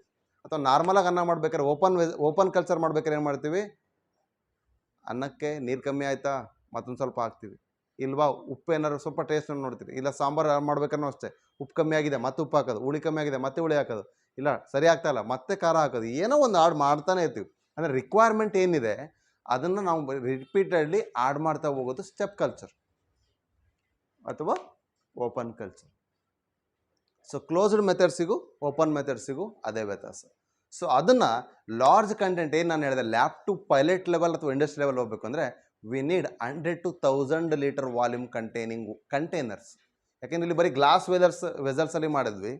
ಈಗ ನಮ್ಗೇನು ಬೇಕು, ಸ್ಟೀಲ್ ಕಂಟೈನರ್ಸ್ ಬೇಕು, ರೆಸಿಸ್ಟಿವಿಟಿ ಟೆಂಪ್ರೇಚರ್ನ ತಡ್ಕೊಳ್ಳುವಂಥದ್ದು ಇರಬೇಕು, pHನ ಮೇಂಟೈನ್ ಮಾಡೋದಕ್ಕೆ ರೆಗ್ಯುಲೇಟರ್ ಇರಬೇಕು, ಅದ್ರ ಜೊತೆಗೆ ಆಸಿಡ್ ಬೇಸ್ ಎಲ್ಲದೂ ಕೂಡ ಗೊತ್ತಾಗುತ್ತೆ, ಟೆಂಪ್ರೇಚರ್ ಗೊತ್ತಾಗುತ್ತೆ, ಸ್ಟೆರೈಲ್ ಹೇರ್ ಪಾಸ್ ಮಾಡಬೇಕು, ಏರೇಷನ್ ಇನ್ಕ್ರೀಸ್ ಆಗುತ್ತೆ, ಆಕ್ಸಿಜನ್ ಲೆವೆಲ್ ಮೇಂಟೈನ್ ಮಾಡಬೇಕು. ಇದೆಲ್ಲದ್ರ ಜೊತೆಗೆ ಸ್ಟೀಮ್ ಮೂಲಕ ಸ್ಟೆರಿಲೈಸೇಷನ್ ಕೂಡ ಮಾಡಬೇಕು, ಅಲ್ಲಿ ಬರ್ತಕ್ಕಂಥ ಬ್ರಾತನ್ನು ಅವಾಯ್ಡ್ ಮಾಡಬೇಕು, ಫೋಮನ್ನು ಬ್ರೇಕ್ ಮಾಡಬೇಕು, right. Small molecular size of ಆಕ್ಸಿಜನ್ಸನ್ನೇ ರಿಲೀಸ್ ಮಾಡಬೇಕು, ಬಬಲ್ಸನ್ನು. ಇದೆಲ್ಲ ಮಾಡಿ ಆನಂತರ ನಮಗೆ ಬಂದಿರೋ ಪ್ರಾಡಕ್ಟ್ ಇದೆಯಾ ಇಲ್ವಾ ಅಂತ ನೋಡಬೇಕು ಅಂದರೆ ಓಪನ್ ಕಲ್ಚರ್ ಮಾಡೋಕ್ಕೂ ಆಗಲ್ಲ, ಲಾರ್ಜ್ ಕಂಟೆಂಟಲ್ಲಿ ಮಾಡ್ತಾ ಇದ್ವಿ, ಆ ಟೆಂಪ್ರೇಚರ್ ಮೇಂಟೈನ್ ಮಾಡೋಕ್ಕೆ ಕಷ್ಟ. ಅಲ್ಲಿ ಮತ್ತೆ ನಾವು ಸ್ಯಾಂಪಲ್ ಓಪನಿಂಗ್ಸನ್ನು, ಸ್ಯಾಂಪಲ್ ಕಲೆಕ್ಟೆಂಟ್ಸನ್ನು ಮೇಂಟೈನ್ ಮಾಡಬೇಕು. ಇವೆಲ್ಲದು ಹೇಗೆ ಮಾಡ್ತೀವಿ ಅನ್ನೋದಕ್ಕೆ ಸಿಂಪಲ್ ಸ್ಟಿರ್ಡ್ ಬಯೋರಿಯಾಕ್ಟರ್, ಸ್ಪಾರ್ಜ್ಡ್ ಬಯೋರಿಯಾಕ್ಟರ್ಸ್ ಇದೆ. ಅದನ್ನು ನಾವು ನೆಕ್ಸ್ಟ್ ಕ್ಲಾಸಲ್ಲಿ ಡಿಸ್ಕಸ್ ಮಾಡಿ ಆ ಪ್ರಾಡಕ್ಟನ್ನು ಹೇಗೆ ನಾವು ಮಾರ್ಕೆಟಿಗೆ ತನಕ ತರ್ತೀವಿ ಅನ್ನೋದಕ್ಕೆ ಡೌನ್ ಸ್ಟ್ರೀಮ್ ಪ್ರೊಸೆಸ್ ಮತ್ತು ಕ್ವಾಲಿಟಿ ಕಂಟ್ರೋಲ್ ಟೆಸ್ಟನ್ನು ನೋಡಬೇಕಾಗುತ್ತೆ. ಇಷ್ಟನ್ನು ಡಿಸ್ಕಸ್ ಮಾಡಿದ್ರೆ ನಮ್ಮ ಬಯೋಟೆಕ್ನಾಲಜಿಕಲ್ ಪ್ರೊಸೆಸ್ ಮೂಲಕ ನಾವು ಯಾವೆಲ್ಲ ಅಪ್ಲಿಕೇಶನ್ಸ್ನ ಮಾಡಿದ್ದೀವಿ ಅಂತ ನೆಕ್ಸ್ಟ್ ಚಾಪ್ಟರ್ ನೋಡ್ಬೋದು. ಕ್ಲಿಯರ್? Thank you.